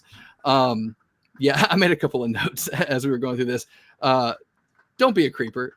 Like photographers, like just don't be a creeper. I don't feel like I need to explain that. I think we've all probably seen the one person like lurking around the corner, like, and making people feel uncomfortable. Just don't be that person. Go out of your way to make them feel comfortable. I love what everyone was saying about safety and bringing people, not just to make everyone feel safe, but also because it's an extra set of eyes. And I am not the end all be all. Like, a lot of the best suggestions come from other people who are watching. I'm like, that's actually a really good suggestion. Like, I'm glad you were here. That would have never popped into my brain had you not said it. And just seek the other person's benefit. Again, like a lot of times, people will walk into stuff like, oh man, I'd really love to take this photo because it'd be great for my portfolio. I'm like, no, like, I would love to give you this portrait. I would love to do this for you. And if they don't want it, then that's fine, move on. But I guess every situation is different. But one thing that I learned at Dragon Con that I thought was really interesting is don't walk up to another photographer's photo shoot and take over their photo shoot. That's just that happens. That's just weird, So yeah. Because I remember I was working with a group of people who like specifically had blocked out a set of, it's like, hey, we're going to come at this time, we want to do this. I'm like, okay, awesome, cool, we're doing that. And then some other person comes in and it's just like, hey, and just starts taking, all right, now I want you to do. I'm like, hey, what are you doing? What are you doing? It's like, and I didn't really have to say much. They were actually very very good at kind of what's the word, disarming the situation. But yeah, I mean, just we've said it many times already, but just establishing that trust when you've made it known that you have their interest above your own, that you really do care for their safety. That's why you want them to bring their friend, asking these questions. Hey, what kind of music you like? And trying your best and make them feel, as comfortable as you can. Like, that's how you establish trust. So when we get to those moments like, hey, your hair's kind of messed up. It's like, can so-and-so, can you, or would you mind if I do that? Like, you've kind of established trust at that point. And most of the time people will be like, oh yeah, it's totally fine. Yeah, please do fix it. Like, I want you to fix it. Is what the feedback I've gotten. And doing your research, doing that communication. Not everyone's going to know the character really well, but great example today. I did a Storm photo shoot today, and yesterday I watched X-Men 97 to get pumped for it. And dude, it was awesome. It was so freaking awesome. And so I was pumped going into this thing. And it was, and that's the great thing about it. Is not only are you doing your research on the character to get to know the character, to do the best job you can possibly do for this person, but you also kind of get pumped up and hyped for it, So that's always a good thing. And practical things. I remember what World of Gwendana was saying earlier about like laying down on the ground. Like, if you're going to do low shots, bring knee pads, like, don't kill your knees. It's like, love on your knees and buy knee pads or something, So I'm not supposed to ragdoll on the ground, just like with complete disregard for my body, because that's what I do. Anything to get the shot. Right, anything for the shot. And be excited, be excited. I mean, I like what Andy was saying, it's like, you don't want to like be so excited and just completely overpower maybe someone who's introverted, but you kind of meet them where they're at. But you want them to be excited, or at least you want them to walk away happy with what they've done. And on the flip side of this, like cosplayers, love on your photographers, like appreciate your I know that that's not a problem for a lot of people, but I'm just saying that, every now and then you'll get people who might have a little bit of an air about them. That's very rare. But make your photographers feel comfortable too, because they're there for you because they care about you and they want to give you the best experience possible. Care about them too. I don't know what I'm trying to say there. I'm just saying that, sometimes it can be really uncomfortable. Go ahead. I'll piggyback off that too, and I'll say etiquette-wise, tag your photographers. When you Yeah. post your images on social media, give that love to your photographers too, because then someone will be like, "Holy heck, that's a great shoot," and then they go to your photographers. And yes, love Yeah, on your photographers. because sometimes it just, if I can say how I've felt sometimes, because, well, and don't get me wrong, sometimes I just don't care, because at the end of the day, like, who am I? Like, I don't, it doesn't bother me too much. But I mean, I've heard other people just feel like, man, like I kind of feel like a little used. It's like they just use me to get these photos, and then they don't want to credit me or do anything like that. And I've seen more like bigger companies do that. Like, they'll share an image from another photographer, and I'm like, this was a big company, and that was kind of a big deal, and they gave you no credit. And so that's just, it doesn't bother me as bad, but I know from hearing other people's testimonies, it makes them kind of sad, so love on your photographers, and if they do a good job, let people know that they did a good job. Yeah, and that also goes for like myself. I mean, share pages as well. Like, removing the photographers from the caption is not a good way to go. Leave them there, tag them in the photo if you can, and make sure they get the credit, right? Is Chris talking? 'Cause I can't hear him. Shinobi, Chris, you're muted. No, I don't. I just can't hear him. Well, I think his mic's not working. I'm going to say thanks to my other niece, Alex, who's been hyping us in the chat. So my family has come up strong in the in this live stream. And Christian, hello. See you in the chat. Hi, Christian. Christian, you're always beautiful. What are you talking about? All right, so we'll go over to Flanty. Right on. I think, like a lot of people already have covered most of what I would have said, but I definitely want to reiterate what the others have said. Like, do what it takes to make yourself feel safe. If you need to have someone with you, or if you only want to stay in certain areas, especially if it's a convention, stick with that. And don't hesitate to do some research. Like, reach out to people that have shot with the photographer if they're new to you, and ask them how it was. Because seeing the results, yes, you can get good results, but sometimes those could come with less than great experiences, and that might not be worth it to you. So see what others have said, what others think. And like Annie, you mentioned that, like, trust us, especially with, like, for different angles or different styles, and I agree with that, and it's important. I think trying something new will be able to yield really cool results, and it's worth giving that shot. But I think I like the idea of clarifying, like, while I think it's, please trust us with conceptual ideas, if it's still something that ends up making you feel more like either emotionally or mentally uncomfortable, like, you're allowed to say no, and your photographer should also be allowed to say no to anything where it's like, no, that's not what I'm after. And with that in mind, actually establish what you're after. Obviously, if someone already says, like, here are my packages, here are my rates, if basically a photographer is organized, which I am not, this isn't an issue, because I'm usually just like, yeah, I'll be at the con, I'll shoot, let's figure it out. But to that point, like, some people want as many shots as possible, and just like, I need the quantity and I'll be happy with all of it. Let's just get wild with it. And some people might just be like, I just want this one just baller masterpiece. So knowing what we both want, or what we're both after going in, can help, because then it knows, like, do I just want to get as much variety for you as possible, or do we want to just spend the entire time nailing this one thing? And I guess the final one, I think, would be, don't book a Sunday 9 a.m. shoot if you're at the convention to party, because you're going to cancel. They always cancel. And if you don't cancel, you're going to look not your best. Yeah, I made that mistake at Dragon Con one year.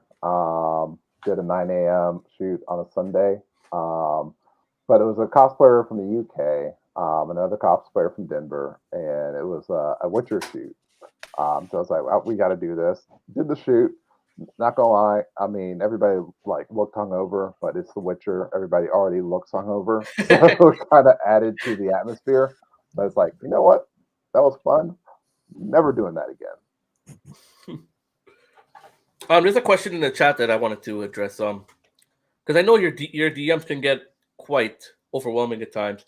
What is the best way to reach everyone, like, photography wise? Like, is there a website or is there an email address?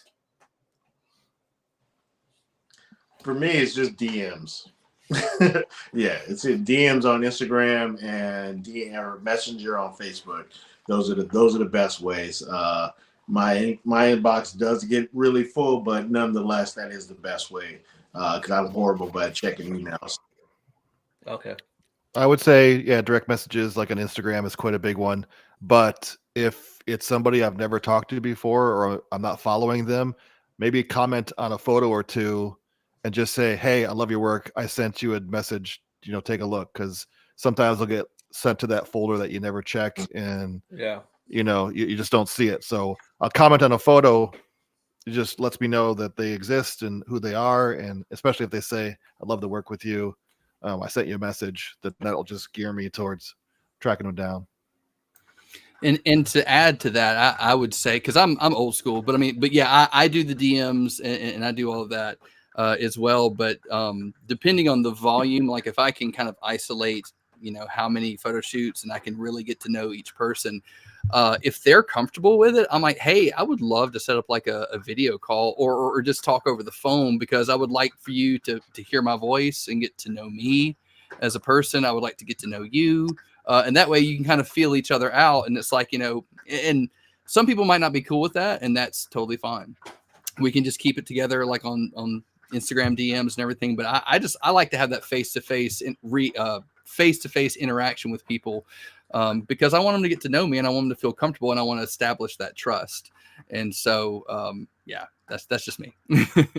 That's something that I've been wanting to try actually, Ryan, is with new clients, having like a Discord chat with them or something so that we can talk about the project, what they expect. And then plus then they get to interact with me and more familiar with me. So the day they come to the shoot, they can be like, oh, hey, yeah, I've already interacted with you. I know your face. And it's so that's less something awkward. Yeah. And then plus, like that's also a way to build hype too, because they can send you pictures. You can be like, oh yeah, we can totally do that. And then they get excited. So that's something I've been wanting to try. And then for me personally, I like email. DMs used to be good, but they are no longer for me, because now anytime you tag somebody, they tag you, it goes to a message. So it's like your DMs just get clogged with like, so-and-so tagged you in a photo, so-and-so tagged you in a photo, and then I lose messages. So for me, I have a dedicated email that nothing else goes to, and that's just how I do it, because then I don't ADHD my way into forgetting about messages. And to add to that, like say, for example, like if it's a Google Meet, like say someone isn't comfortable giving out their phone number, which is totally legit. Like, people don't want my number. Like that's cool. But if it's like, say, a Google Meet, then they can just hop in. They don't have to be on camera, so they can see me, and I'm exposed, not in that way, but you get what I'm saying. Like you can see me and I can talk to you, even though I can't. Maybe you're not comfortable being on camera. That's cool. We are having a photo shoot, so you're gonna have to be comfortable in some way. But it completely, I would feel like, in that sense, disarms it in a way that would make them feel more comfortable if they're willing to do that. And then also you get to know me. That was just something I was thinking about. All right, B will go back to the questions. We'll answer this question first by Christian, and then we'll go back into. So, if you guys can see it up on the screen. So question for all of you: with the rise of Reels / TikToks and short form video content, has it sparked any interest in you guys to move to videography? Do you get a lot of requests to do that from cosplayers? That's I feel like that's a big point of contention. I don't know if I want to say if it's a point of contention for photographers, and I'm just talking about photographers in general. Personally, I don't really have much of an inclination towards video. I try to do some reels every once in a while, but it's just not interesting to me. There might be space to do if I can do cool cinematic video with cosplay, sure, but it's a matter of time too, because I work 40 hours a week and this is purely a hobby for me. I don't have time to start trying to edit photos and then try to pull together this really nice cinematic thing and then have time with family, time with friends, and all of that. So not particularly, and I do think that does speak to that larger question for photographers and even cosplayers. It's like where are we as a creative community now that I guess short form video has been pushed so hard? What does that mean? What value do photographers still have? And photographers still have value. And one of the things I do like posting is like photography isn't dead as an art form. It might feel like it on social media, with like you start seeing a lot more video content, but as an art form, as a way of expressing ourselves, as a way of providing cosplayers photos of the thing that they made. Like they spent tens of hours, hundreds of hours, maybe even thousands of hours. I don't know. Making this thing, and there's a lot of value in being able to take a photo of that, give them that photo, and it's like, hey, I made this. I can, when I am 80 years old, I have this photo of this thing I did, or these photos of these memories, where they may not have. Instagram might not be here in like 2050. Probably won't be here. TikTok probably won't be here in 2060 when folks are 80. But they can go back and look at these photos. Like these are the memories that I have. I think long term, I think that's very important for us as photographers to realize we still have that ability to like capture that story. Our posts might not go viral or do banger numbers on social media. But honestly, not a lot of people's posts are going viral as much anymore. Everybody's numbers are collapsing in on themselves. And I mean, I don't want to say we have to be okay with that, but it's one of those things where we still have to be very mindful of, I guess, what value we can give, what our why is, how important our art and our craft is going to be for folks, because we can create something that can last them a lifetime. Yeah. Yeah, you can't make prints of videos. Yeah. And I'm sure pretty much everyone in here still has a photo album at home. Yeah. So what I like to do is what I actually found doing, especially like I love that they incorporated the collaborative feature, because often enough the photographer itself who created the art will not get as much love as like a cosplay share page or as the cosplayers itself. So actually collabing with your clients, having them collab with you usually does a lot of good for circulation. Also, behind having an extra person putting them to work, having them capture the behind the scenes. Like have this is the setup, this is what we did before. Now, boom, boom, boom, boom, boom. You actually have a few of the photos within it. Now, definitely I prefer photos over videos, but it was just another way of, if you can't beat them, join them, in order to get my work circulated a little bit more. Also, it's a little bit fun. I don't consider myself a videographer, but I have started doing more videos in that format and stuff like that, just to actually, like I said, to increase engagement, to increase circulation. And the other side of that, I am a cinematographer for my day job, and photography is supposed to be my escape from that world. So the last thing I want to do is edit more videos. So when the reels and all that started popping up, I kind of thought to myself, I'm like, do I want to jump on this? I'm like, no, I don't. I don't care if it makes me more popular or I get more views.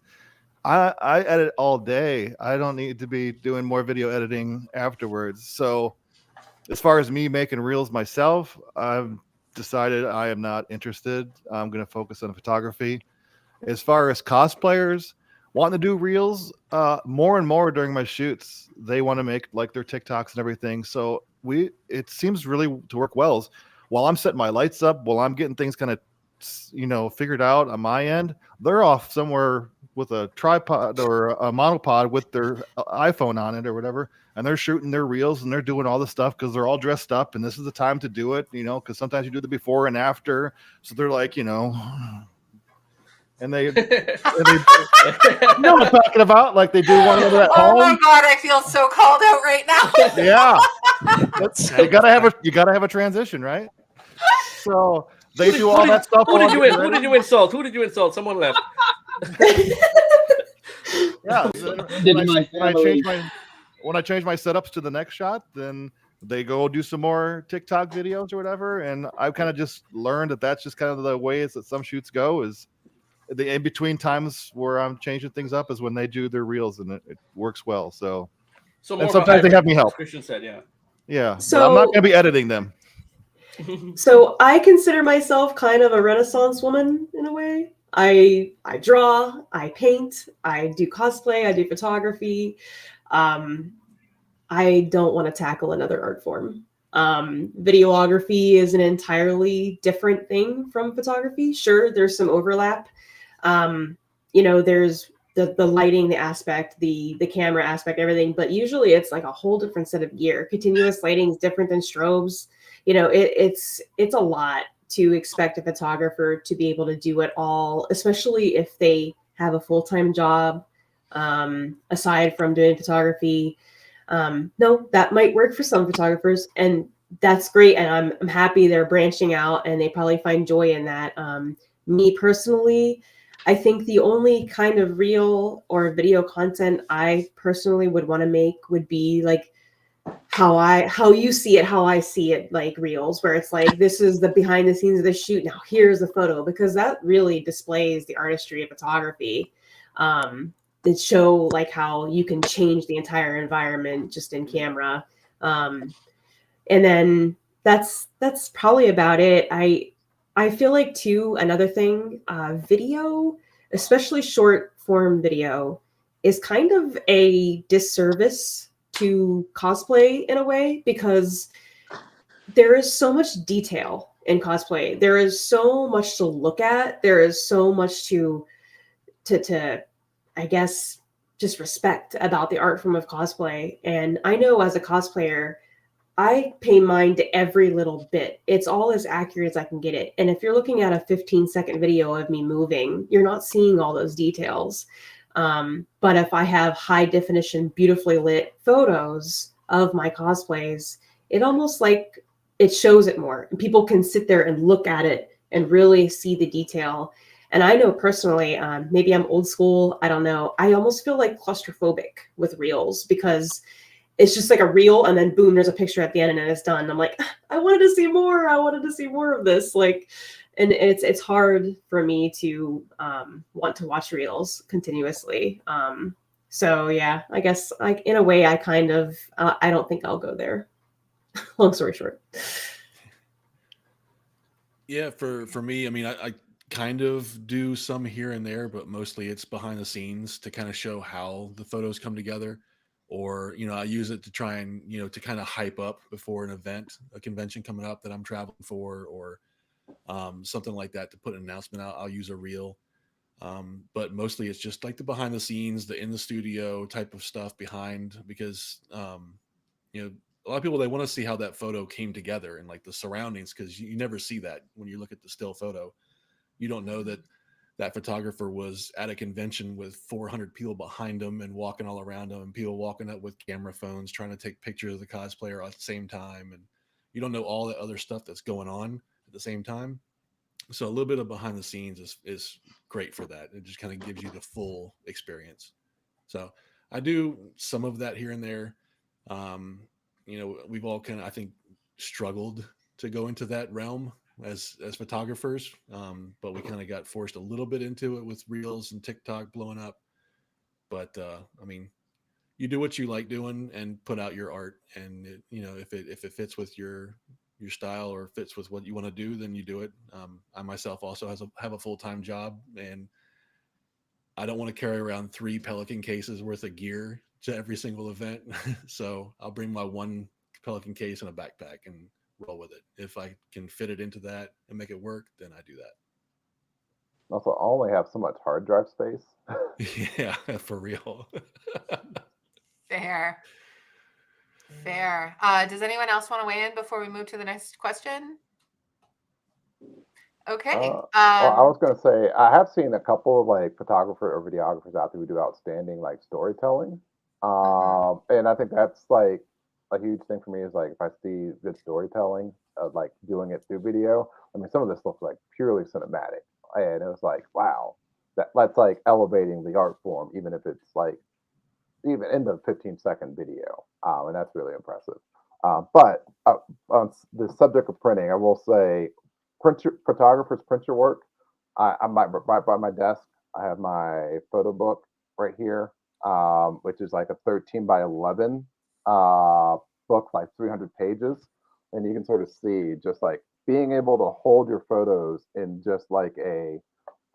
This is not the size of a phone. This is much larger than a phone, and it's a very different experience to be able to hold your photos and actually scroll through and see what you've done, um, and that's just nice. Absolutely. I 100% get that. So I have some feelings about the next question, but I want to hear what all of you have to say. How do you feel about some cosplayers being refused or ignored at cons by photographers because of how they look? Ooh. For me as a cosplayer, that's one of the reasons why I got into cosplay photography. From having like just standing there while everybody else gets their photo taken or being walked by, or having my photo taken by all these photographers and then never seeing my photos or even though I get in touch with them.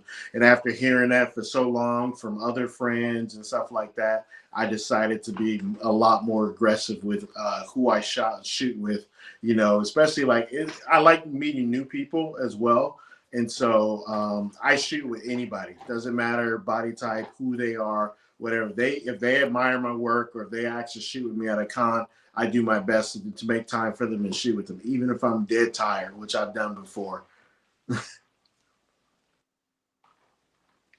Ryan, are you talking? You're muted, but No, I saw your sorry, hand. I noticed my camera was getting blurry on me. I was like trying to get to focus on my hand so it would like focus back on my face. You're not supposed to point that out. There we go. It did it now. I'm just gonna stay really still. All right. Okay. Don't move. You should be fine. Does anyone else have thoughts on the question? So I think. Oh, sorry, Flunty. If you want to go, you can. No, please start. I'll keep this short and simple. I feel like if you're discriminating against somebody based on how they look, you're wrong. That's just my perspective. I feel like anybody and everybody deserves your respect. And if they're they're the cosplayer and they're expressing interest in your work and wanting to shoot with you, like it really says more about you if you reject them based on their appearance, their race, their weight, their gender, whatever. It says more about you than it does them. So that's just my perspective. I hope I'm at least able to keep a baseline or a pattern or a reputation of like the only time I won't shoot with someone or like basically refuse to do a shoot with someone is because of their previous actions, rather than I'd say any other factor. So the question for you: do people come and ask you to shoot, or are you choosing who you shoot with at times?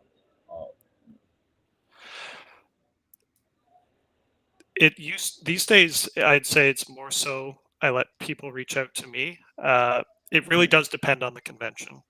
A happy con for me in most scenarios is one where there is a spot that accommodates photographers to set up, especially like for myself, I like lighting. I like to be able to just plant. It's okay if it's a corner, but I wouldn't mind having lighting. And at that point, if it is sort of usually with that kind of jam, my thought is like, please, if I'm not shooting with someone actively right now, then come ask. I would rather be shooting. So ideally, it's like anyone can come up and let's do a shoot. If I am super bored, maybe if I happen to see someone in passing, I'll reach out to them. And I'll admit, for those instances. Oh, we lost Jamie. Because I was just gonna say, I know a lot of photographers that set a schedule and they just shoot people that they only coordinate and schedule with at cons as well. That's the way that they balance things out, balance their time and everything like that. So they don't exactly just shoot random cosplayers. I have when I have a booth at Three Rivers Comic Con, I'm stationary. I have a backdrop set up, and there's the lights are all there ready to go. And for me, I always have a friend. What Annie at one time did it for me, where I have just a model with me, just shooting throughout the day, so people could just walk up and see what it looks like. But then it's definitely just walk up and shoot with me. And I shoot kids, adults, families. There's never any criteria. You want to do a shoot, that's what I'm there for. I mean, that's kind of what cosplay photography is shooting, or just shooting with anybody. Like, that's not supposed to be choosing one or the other. It's just, you're supposed to be helping anybody feel better about themselves and feel like they're part of the character and feel like they're part of this bigger world. And that's just the whole point of, I think, why a lot of us do this, is to unite people and make them feel good about themselves. Yeah, I was gonna say, when I've got my bookings set up, my pre-bookings for an event, but I always space them out by at least 30 minutes. That way, I've got that time gap between bookings, and like that way, if I see friends I want to shoot with, or if I see something cool I want to go shoot with, I'll go and grab them in those gaps between bookings, so I'm not always pressing myself for time and just overworked. I've got that 30-minute gap. If I do need to go to the bathroom or get food or something like that, that's another thing, but I leave that space, so that way if I see something I want to shoot with, or a friend of mine comes by and they want to shoot something, I'm right there and I've got that time available. Amazing. Thank you all so much. I think the other side of that coin, though, too, is you should never, as a cosplayer, feel entitled to a photographer's time, because your time is as limited as everyone else's is. And obviously the people that you've scheduled to shoot come first, and that sort of thing. And, maybe don't take it personally if somebody does not have the time to shoot with you. I think for the next question, I will throw it back to Anthony. Okay, so Vixie Pixie Cosplay asks, why aren't there more female cosplay photographers? Annie, you are the first person I want to hear about from this. About this. Sorry. I don't know, to be honest. So if I were to guess, and this is just me putting on my thinking cap right here on the spot, when I look at the cosplay, or just the photography community in general, I do see more men. I'm not sure why that would be. I do see a lot of amazingly talented women photographers that are inspiring, that create art that has a little bit of a different touch, because it has that little bit of a feminine touch, but I do see a lot more men doing this. And I think another reason, now that I'm like really talking about it, might be just photography is kind of, and don't take offense to this, fellas, please don't, but photography is very technical and gear centric. It's almost like the car people of the creative community, in a way. Like, you have your gear, you have the very specific things, like I'm a loyalist to Godox. I love shooting Godox, and it might not be the most popular thing, but I love shooting Nikon. But then again, I've only ever shot Sony other than Nikon, so I don't have like a huge I never use Canon or anything. So it's like I have noticed that like men, like especially when I was in the military, there were a lot of car guys in the military. They like to talk about the techniques. I have this engine and it's this size, and I have this suspension, I have these tires, these wheels. I feel like it's kind of similar with photography. There's a lot of technicals to it. So maybe that might be a reason why. I don't know. Otherwise, it's all me just speculating, but really I don't know. I was drawn to it just because you can take a moment in time and freeze it and create this beautiful memory, image, expression that you can have forever. And I don't know why that wouldn't appeal to more women, or if it does, maybe they just haven't started yet. I'm not sure. It's all speculation at this point. I should put out a survey on my Instagram. I think you should. Yeah. Good. We should all do that. Do that type of service. don't really know the answer to that, but that is a good theory, actually. Um, like I will say, like when I started, again, like there were three photographers that I like looked up to. One was Ryan, one was Jeff, JS Cosplay Art, and the third was Liquid Verb.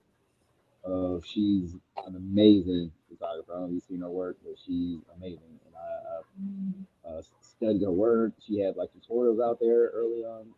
Like, so I would say one of the best cosplay photographers that I do know is a woman. And there's the girl with the blue hair. She was with her all the time in Seattle, Washington. But yeah, as far as like why there are not as many,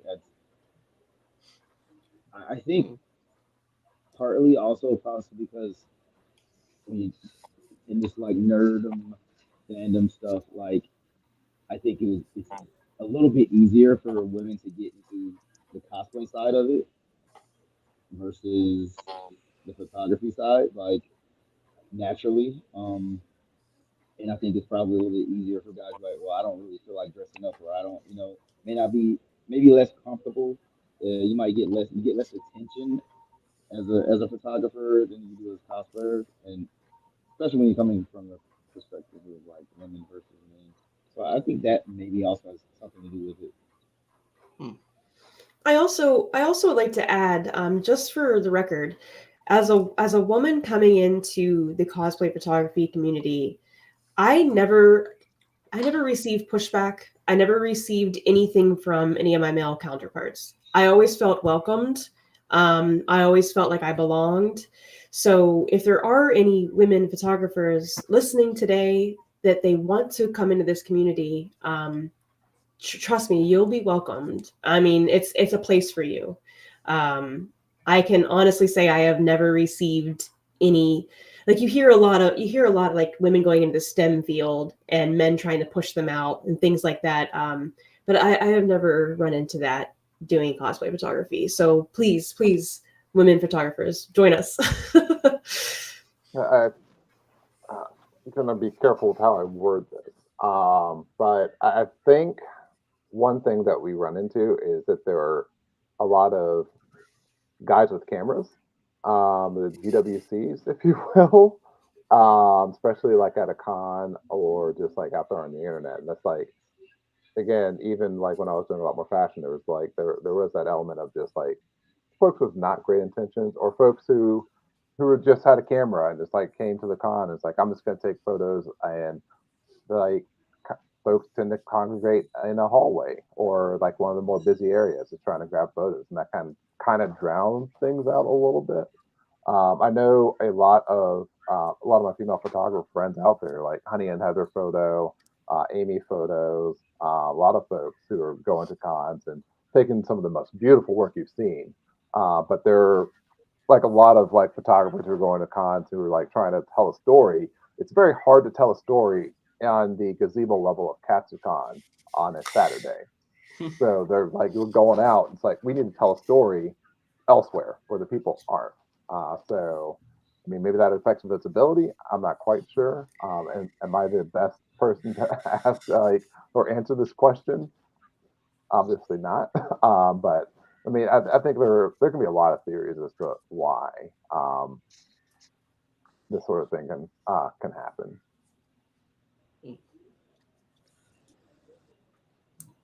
B, you want to take the last question? Sure. We'll wrap it up with this this last little query for y'all. What are some photography tips you'd like to give to new photographers thinking of shooting cosplay? We'll go around.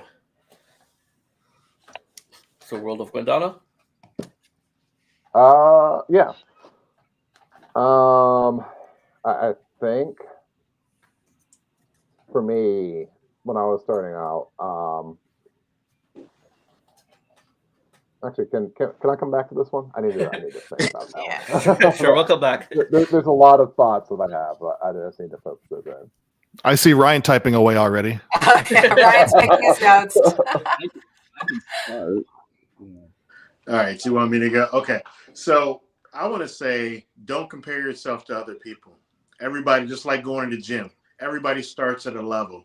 and as you progress and see it as art and not just something so technical. It is an art. Photography is an art. And don't look at other people's photography and like counts and judge it by that. What you can do is like use it as inspiration. Like I like using other photographers as inspiration to create my own style and go from there. And that's one of the best things I can tell young photographers, because a lot of times they'll get discouraged because their photos aren't getting liked, they're not getting recognition. It's continue to find things that inspire you to want to go further in your photography. Yeah. I think, okay, I have something. If you're starting off, don't take it personal if a cosplayer doesn't like respond to you. So if you're reaching out to a cosplayer, hey, let's shoot, and they don't necessarily get back to you, there could be any number of reasons for that. I know when I started off, no one who knew who I was. There was no no one, like, I didn't have I guess that reputation yet. And when you're starting off, no one knows who you are. There might be some apprehension, especially if it's like, hey, I don't have any frame of reference, what type of person you are, or DMs get lost, that sort of thing. So you might have a few cases where folks don't get back to you, but you just sort of roll with it, build up your portfolio, build up your reputation. The more people you are able to work with, build that respect. That means they can start telling their friends, hey, I worked with this person. It was a good experience. You should work with this person as well. So that really starts helping you build, I guess, that network. So it becomes easier to start working with cosplayers. And also, if you're looking to get better at photography, shoot a lot. just got to keep doing photos, taking photos, and that sort of thing. That's what I did. Probably maybe to a fault. That my backlog has gotten pretty big. The sheer number of photos I have, it's a lot. But that's how I've grown. It's just really taking photos, start understanding how light works, understanding how to work with models, work with cosplayers, do posing, and that sort of thing. I'm sure a lot of us will say the same thing in this regard, but I think a lot of it is just, try to find your style. Don't try to mimic something. I mean, yeah, use references, use inspiration from other people that you see out there, but kind of figure out what is it you want to get out of this. What looks do you like the most? And then, follow people that do those kind of looks and just kind of, just keep an eye on it and reach out to them. People ask me all the time questions about photography, and Iami, when she was starting out, she was asking me questions left and right. And I'm always happy to help anything that I know that might help somebody else out. I just say, be respectful when you're talking to people that are trying to help you, that you want them to help you. If somebody's going to be rude and just, you basically feel like they're just plucking information out of you to benefit themselves, and it doesn't really inspire you to really want to help them. But if it's somebody you really feel like has a love for it and wants to try some new things, and just might need a little help getting over the hump of how studio lighting works, or why isn't this working and why isn't that working, find some photographers that you can reach out to, and you'd be surprised how many of them are more than happy to give you some advice. I've talked to a few people in this group just here and there, just how did you do that? How did you do that? For them, they seem like it's simple, but I'm sure all of us have a little imposter syndrome in us, where sometimes you feel like, oh, I'm just, not as good as these other people are. And then they might see the same thing about you. So you never know what people are, where they are in their journey, and just help people that need it, and reach out to others and get some advice. And you never know what kind of things you'll learn. Amazing. Thank you. I concur with what Jeff said. That was one of the major points I was going to say is reach out to other photographers. Granted, there are some photographers that don't like to share. I personally have not run into that, but I have heard others tell me that they've run into that. But pretty much anytime I've ever reached out to a fellow photographer and said, how did you do that? Or what was your setup? Or usually they'll draw you diagrams, like this is where the lights were. This is how everything was. It's like they're passionate and they want to talk about it. But with that being said, for somebody wanting to start cosplay photography, one of the first points that I'll make is you don't have to buy all the fancy gear. You don't have to get all the high-end stuff. Start with something that you can get to know and learn, a smaller camera, beginner level, master that. You will feel that your camera, you will feel when you've outgrown your gear. It will be apparent to you. You will feel it happen, and then you can upgrade. Until then, there's no point in going and dumping a bunch of money on a bunch of really expensive stuff immediately. You'll start to feel claustrophobic and restricted by your gear, then start to upgrade. Another tip I like to give is when you first start out, more than likely you're going to be using natural light. Put your models back to the light. Don't put the sun directly on their face. Put their back to the sun. Backlight everything. It always looks beautiful. It's a good way to get to know light and exposure. That's one of the biggest tips I like to give people. Another tip is there are an amazing amount of talented photographers on YouTube that want to teach. Other than what Jeff has taught me, and then what I knew of photography before starting, YouTube tutorials have been absolutely my best friend. You can learn everything from the photography from the ground up to what different kind of light modifiers you'd want to use for different things. Just start from the ground up and start building that skill. And then the last thing I have to say is just shoot. Shoot. Whether you're out shooting with models and people, whether you're out taking pictures of bugs, whether you're out taking pictures of action figures, trees, cats, whatever, just get to know your camera, get to know, like how the different, how the ISO and the shutter speed and aperture, how it all works together. So it becomes very familiar to you. Just go out and shoot. That is really the only way you can get good at it. Don't try to break in and immediately start doing portrait photography and getting paid for it. Get to know your camera, your gear, and light before you actually start branching into the more technicals. Those are my tips. Well, a lot's already been said. Some really great tips. It's consistency. It's just keep shooting. Stick with it. Don't give up after a week. Learn your gear. Learn to shoot on manual. Don't stick with auto because it will become a hindrance. Force yourself to get on manual. Learn the triangle. Learn your ISO, your shutter speed. You want to learn all aspects of that. And like it's already been said, Annie said it best. It was you don't have to drop $15,000-$20,000 on gear to get started. You can go out and get a kit camera at Best Buy on Black Friday. I mean, that's how I started, and roll with it. Learn photography first before you start investing in gear, and just build from there. And you'll grow with your gear, and you'll find that.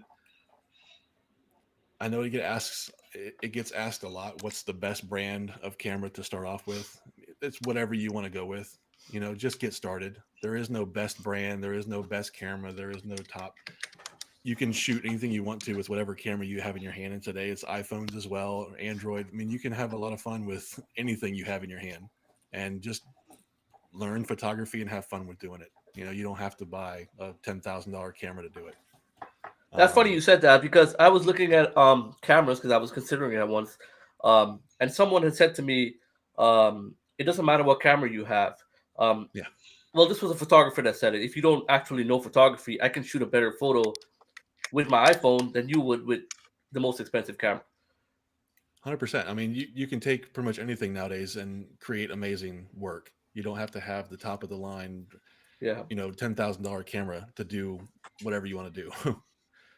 You can crush it. And I mean, like Annie said, I go with Godox lighting. It's not the most expensive lighting, but it's what I use. It's what I've learned on, and it's fairly inexpensive because sometimes they fall and I have to replace them. And it's portable. A lot Yes. of it's very portable, and that is a big selling point. Yes. Yeah. My first cons, I was a single light setup with a single light stand, and I would just run and gun. I'd bounce from corner to corner stairwell and just move all around, and it was just a single light setup with an 8200 from Godox, and it worked great. I love it. So that's what I got. Right. Nice. Man, yeah, I'm just going to echo a lot of what's been said. I mean, just keep at it. Don't give up. It's so easy to get discouraged when you are comparing yourself, like we heard earlier, comparing yourself to other photographers. And, everyone has their own style. Everyone has their own, their own thing, their own niche. But use that as a motivation to grow. Like, I can look at people, there's so many photographers that come to my mind, but when I look at their stuff, it just motivates me to get better. And maybe if there's a technique that I don't know, maybe it's a motivation to learn that technique. But the one thing that I keep telling myself that I would also tell somebody else is that the most dangerous weapon that you have in your arsenal is the fact that you're you. And there's not another one. Like, there's not another you. Like, you are special and you're unique. And you're not, it's like, oh, I'll never be as good as them. It's like, well, you're not them. You're you, And so don't focus on being them. Focus on being you. You're going to be what people are drawn to. You're going to be what people want. Like, when they want to book their photo shoot, they want to come to you because you're you. You're going to give them a unique experience that this other person could not give them. And so don't focus on that. Learn what you can learn, where you can learn it, grow in the areas you want to grow. But don't be discouraged. What amazes me about some of the most amazing photographers and editors that I've ever seen, who've become really good friends of mine, it's just the fact that, like, they are in a lot of ways just like you. They suffer from imposter syndrome. They have confidence issues. They look at their work. I'm like, man, it's just not good enough. And you're just like, and you're over here just jaw dropping, mind blown. I'm like, this is the most amazing thing I've ever seen. How could you ever doubt yourself like that?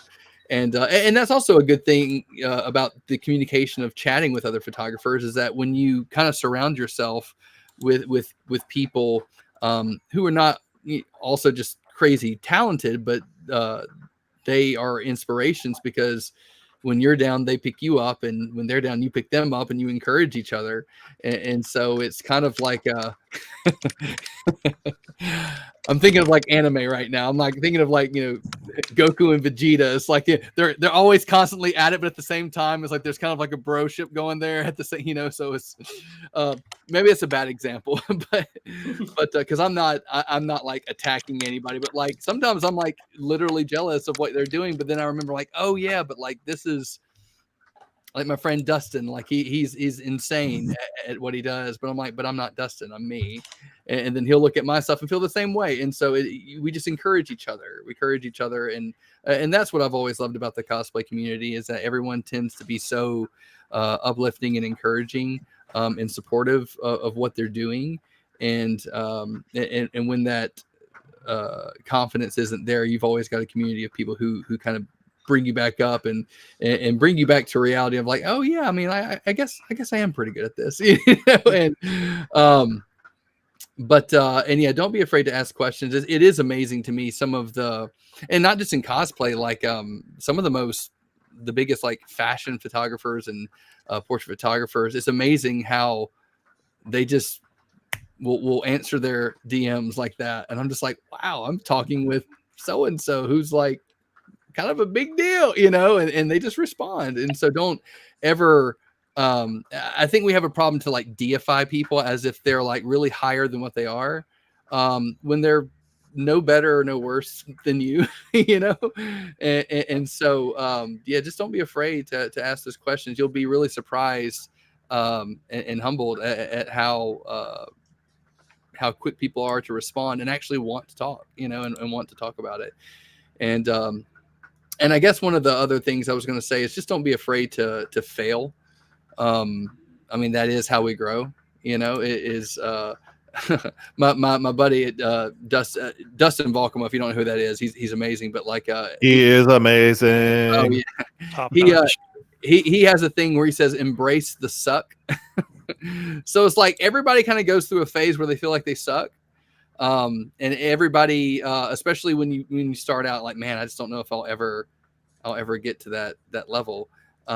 So, but don't get discouraged and quit, which I feel like I'm saying that a lot, but I'm stressing the point, like, don't give up, don't quit. Because when you just kind of embrace it as a part that you are going to have to go through, you will get past it and you'll push past it.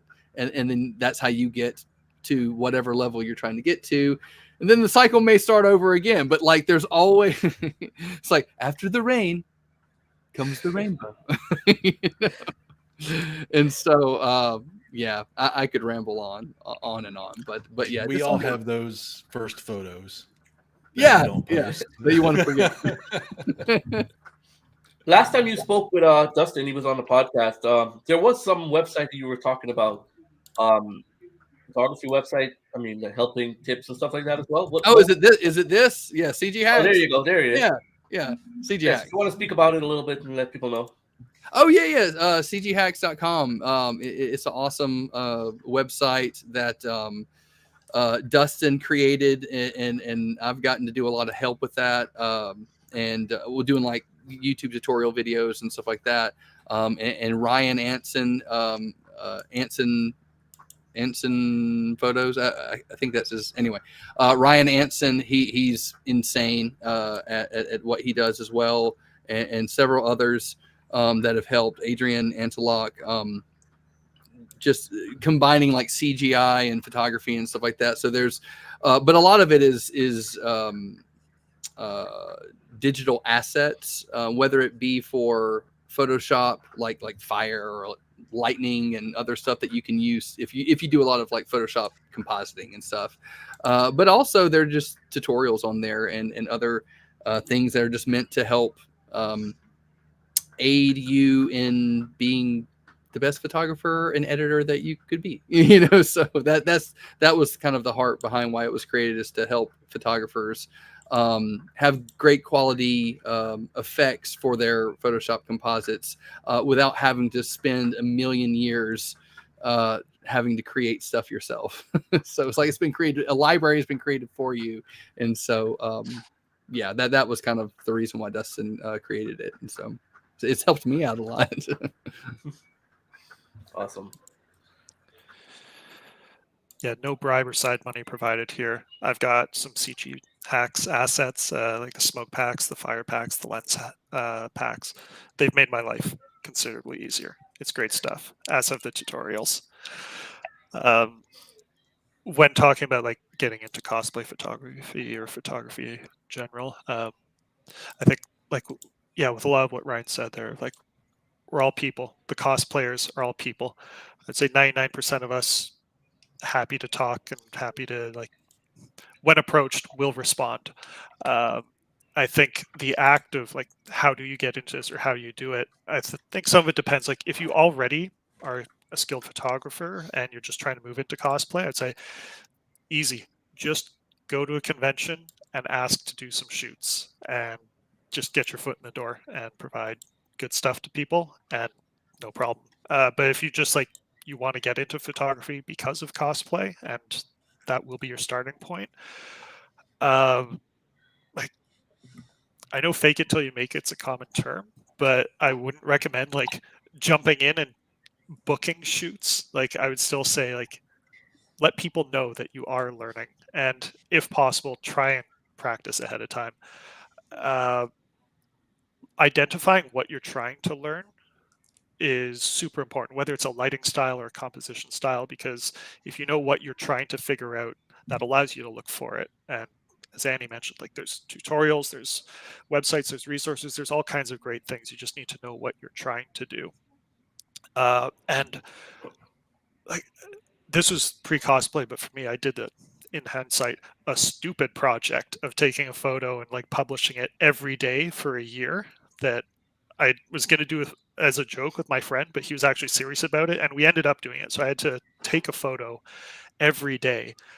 I don't recommend doing that necessarily, but as a result, what it caused me to do is throughout every day, I was looking at everything around me of like, what is what is this environment? What is this composition?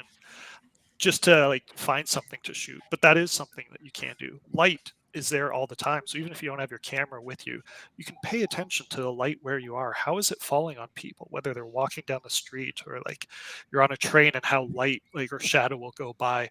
Just gaining that awareness allows you to then hopefully find or like start to almost autopilot these creative opportunities. And then cosplay photography, it's just photography, but the main draw of it is that potential for creativity. And so yeah, like if you're looking to get into it for that reason, I'm hoping it's also because you have a passion for that world, that nerdy element of whether it's comics, anime, games, or hopefully all of them. Use that passion, because that will become what your brand is and enable you to reach hopefully wonderful creative heights that others wouldn't have thought of. Yeah. I kind of wanted to piggyback off of what you just said about observing light. I think that's huge. Like, even if you're walking around, really observe how light is falling. Observe where the light's meeting the shadow, how it interacts with faces. The idea of shooting a lot isn't just to get practice like composition, it's practice in different lighting scenarios. Whether it's like a cloudy day, it's obviously going to look different than a sunny day, but it goes even deeper. It's like a sunny day in December is going to, at 2 o'clock, is going to look different than a sunny day in July at 2 o'clock. So really observe, be a student of the light itself, especially if you're a natural light photographer. If you're one of these strobe photographers, I'm joking, who get brave enough to like control all the light and just do all of that. Still observe the light, understand how the light works, all of that. And you had said something about positioning people with sun back to the back. I'm over here cringing because I'm like, I'm that sadist who's like direct sun hits them right in the face, like nonstop. But that's years of practice and understanding how light works, and then understanding, okay, this is what I need to do in order to get a good shot. Direct sun, just golden. So obviously, it's just going to take a lot of work to get there for some folks. But if you're practicing, if you're observing, you start to become familiar with how light works, then you can start growing with your photography as well. Yeah, Falante, you brought up something that I wanted to kind of piggyback off also, is a photographer that is not in cosplay, looking to get into cosplay photography. One thing I would recommend is attend a couple of conventions first to learn how the community is, learn how the flow of things go, learn how the ethics are in the community, and kind of get to know some people in that community before you try and dive right in, because it is a little bit different from other types of photography. So if you're not in the cosplay scene at all, first go to a couple conventions, experience a convention before you try and jump right into it. Absolutely. Right. Oh, sorry. Oh, no, go ahead. You go ahead, and then I'd love to hear from Chris before we sign off. I was just going to say just one, I guess, bit of encouragement, but also kind of a warning. Just the love-hate relationship that I have with social media. Don't do it for the likes. Like, do it because you love doing it. Because if you're, I mean, it's nice to be recognized, to be noticed. I mean, there's nothing necessarily wrong with that. It's just the fact that when we tend to put our value in how many likes that we got, and that determines our worth, it can get really depressing really quick.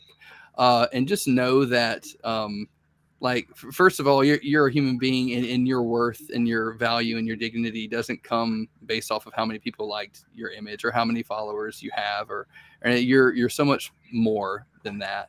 And so I would just say that if you're going to get into cosplay photography, you know, and it's a serious thought, you know, to evaluate your motives, because if you're not doing it because you truly love doing it, you're going to burn out, you know. And so do it because if no one ever liked your image and no one ask yourself that. Like, if no one ever liked your image or no one ever followed you, or would you still do it because you love to do it? And I know for me, that answer is yes. I know obviously you want to be able to share that with the world, and you want a response. And then, like I said before, there's nothing inherently wrong with that at all. But when you place all of your value in the response that people get at that's when you can kind of get into a deep, dark place, and saying, oh, no one likes my work, no one must like me. And that's not true. I think you're more than your like count. You're more than your follower count. And so if you love doing something, then do it regardless of what people think, So. I think that's absolutely a very important point, and not just for photographers, but for anyone in anything creative. Absolutely. Chris, I'd love to hear from you, and then we're going to wrap things up. Wow, some great advice. I say just make friends in the community. Ask tons of questions. Like, people are generally welcoming and willing to provide advice, tips, input. Sometimes DMs do get lost, but I do find that people that do YouTube tutorials, if you just comment or ask a question in their actual comments, they generally will respond to those comments. If you ask them a question, how'd you do this? What were your settings here? Generally, they're like, oh, they're happy to respond. One, just do it. Get out and take photos. So you don't need just a super expensive camera or kit or gear. Do some street photography walks just so you can take photos and experience different settings. There are places that have like these like studios that will have like a model shoot day or something like that. That's a good way to be around some photographers where you can actually use their lighting equipment. You can ask questions. How does this work? What do these settings mean? And they can actually help you figure out lighting, and you don't have to solely be responsible for knowing how to pose people because you're working with models. You can learn posing.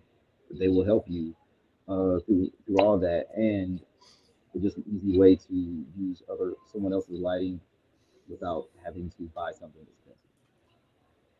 Amazing. Yeah, I just say just do it. Just as long as you're having fun, just have fun with it. Absolutely. I think that's the most important part. All of you have been so wonderful. Thank you so much for joining us today. I've loved all of your insights. I know everybody listening has too. We really, really appreciate it. Just a reminder to everyone to subscribe and follow Beneath the Cowl on all podcast platforms. For Beneath the Cowl and Cosplay Alliance, I'm B. Thank you all. Have a good night. Bye, everybody. Bye. Good night. Bye. Oh, whoa! I have never done that before. Bye.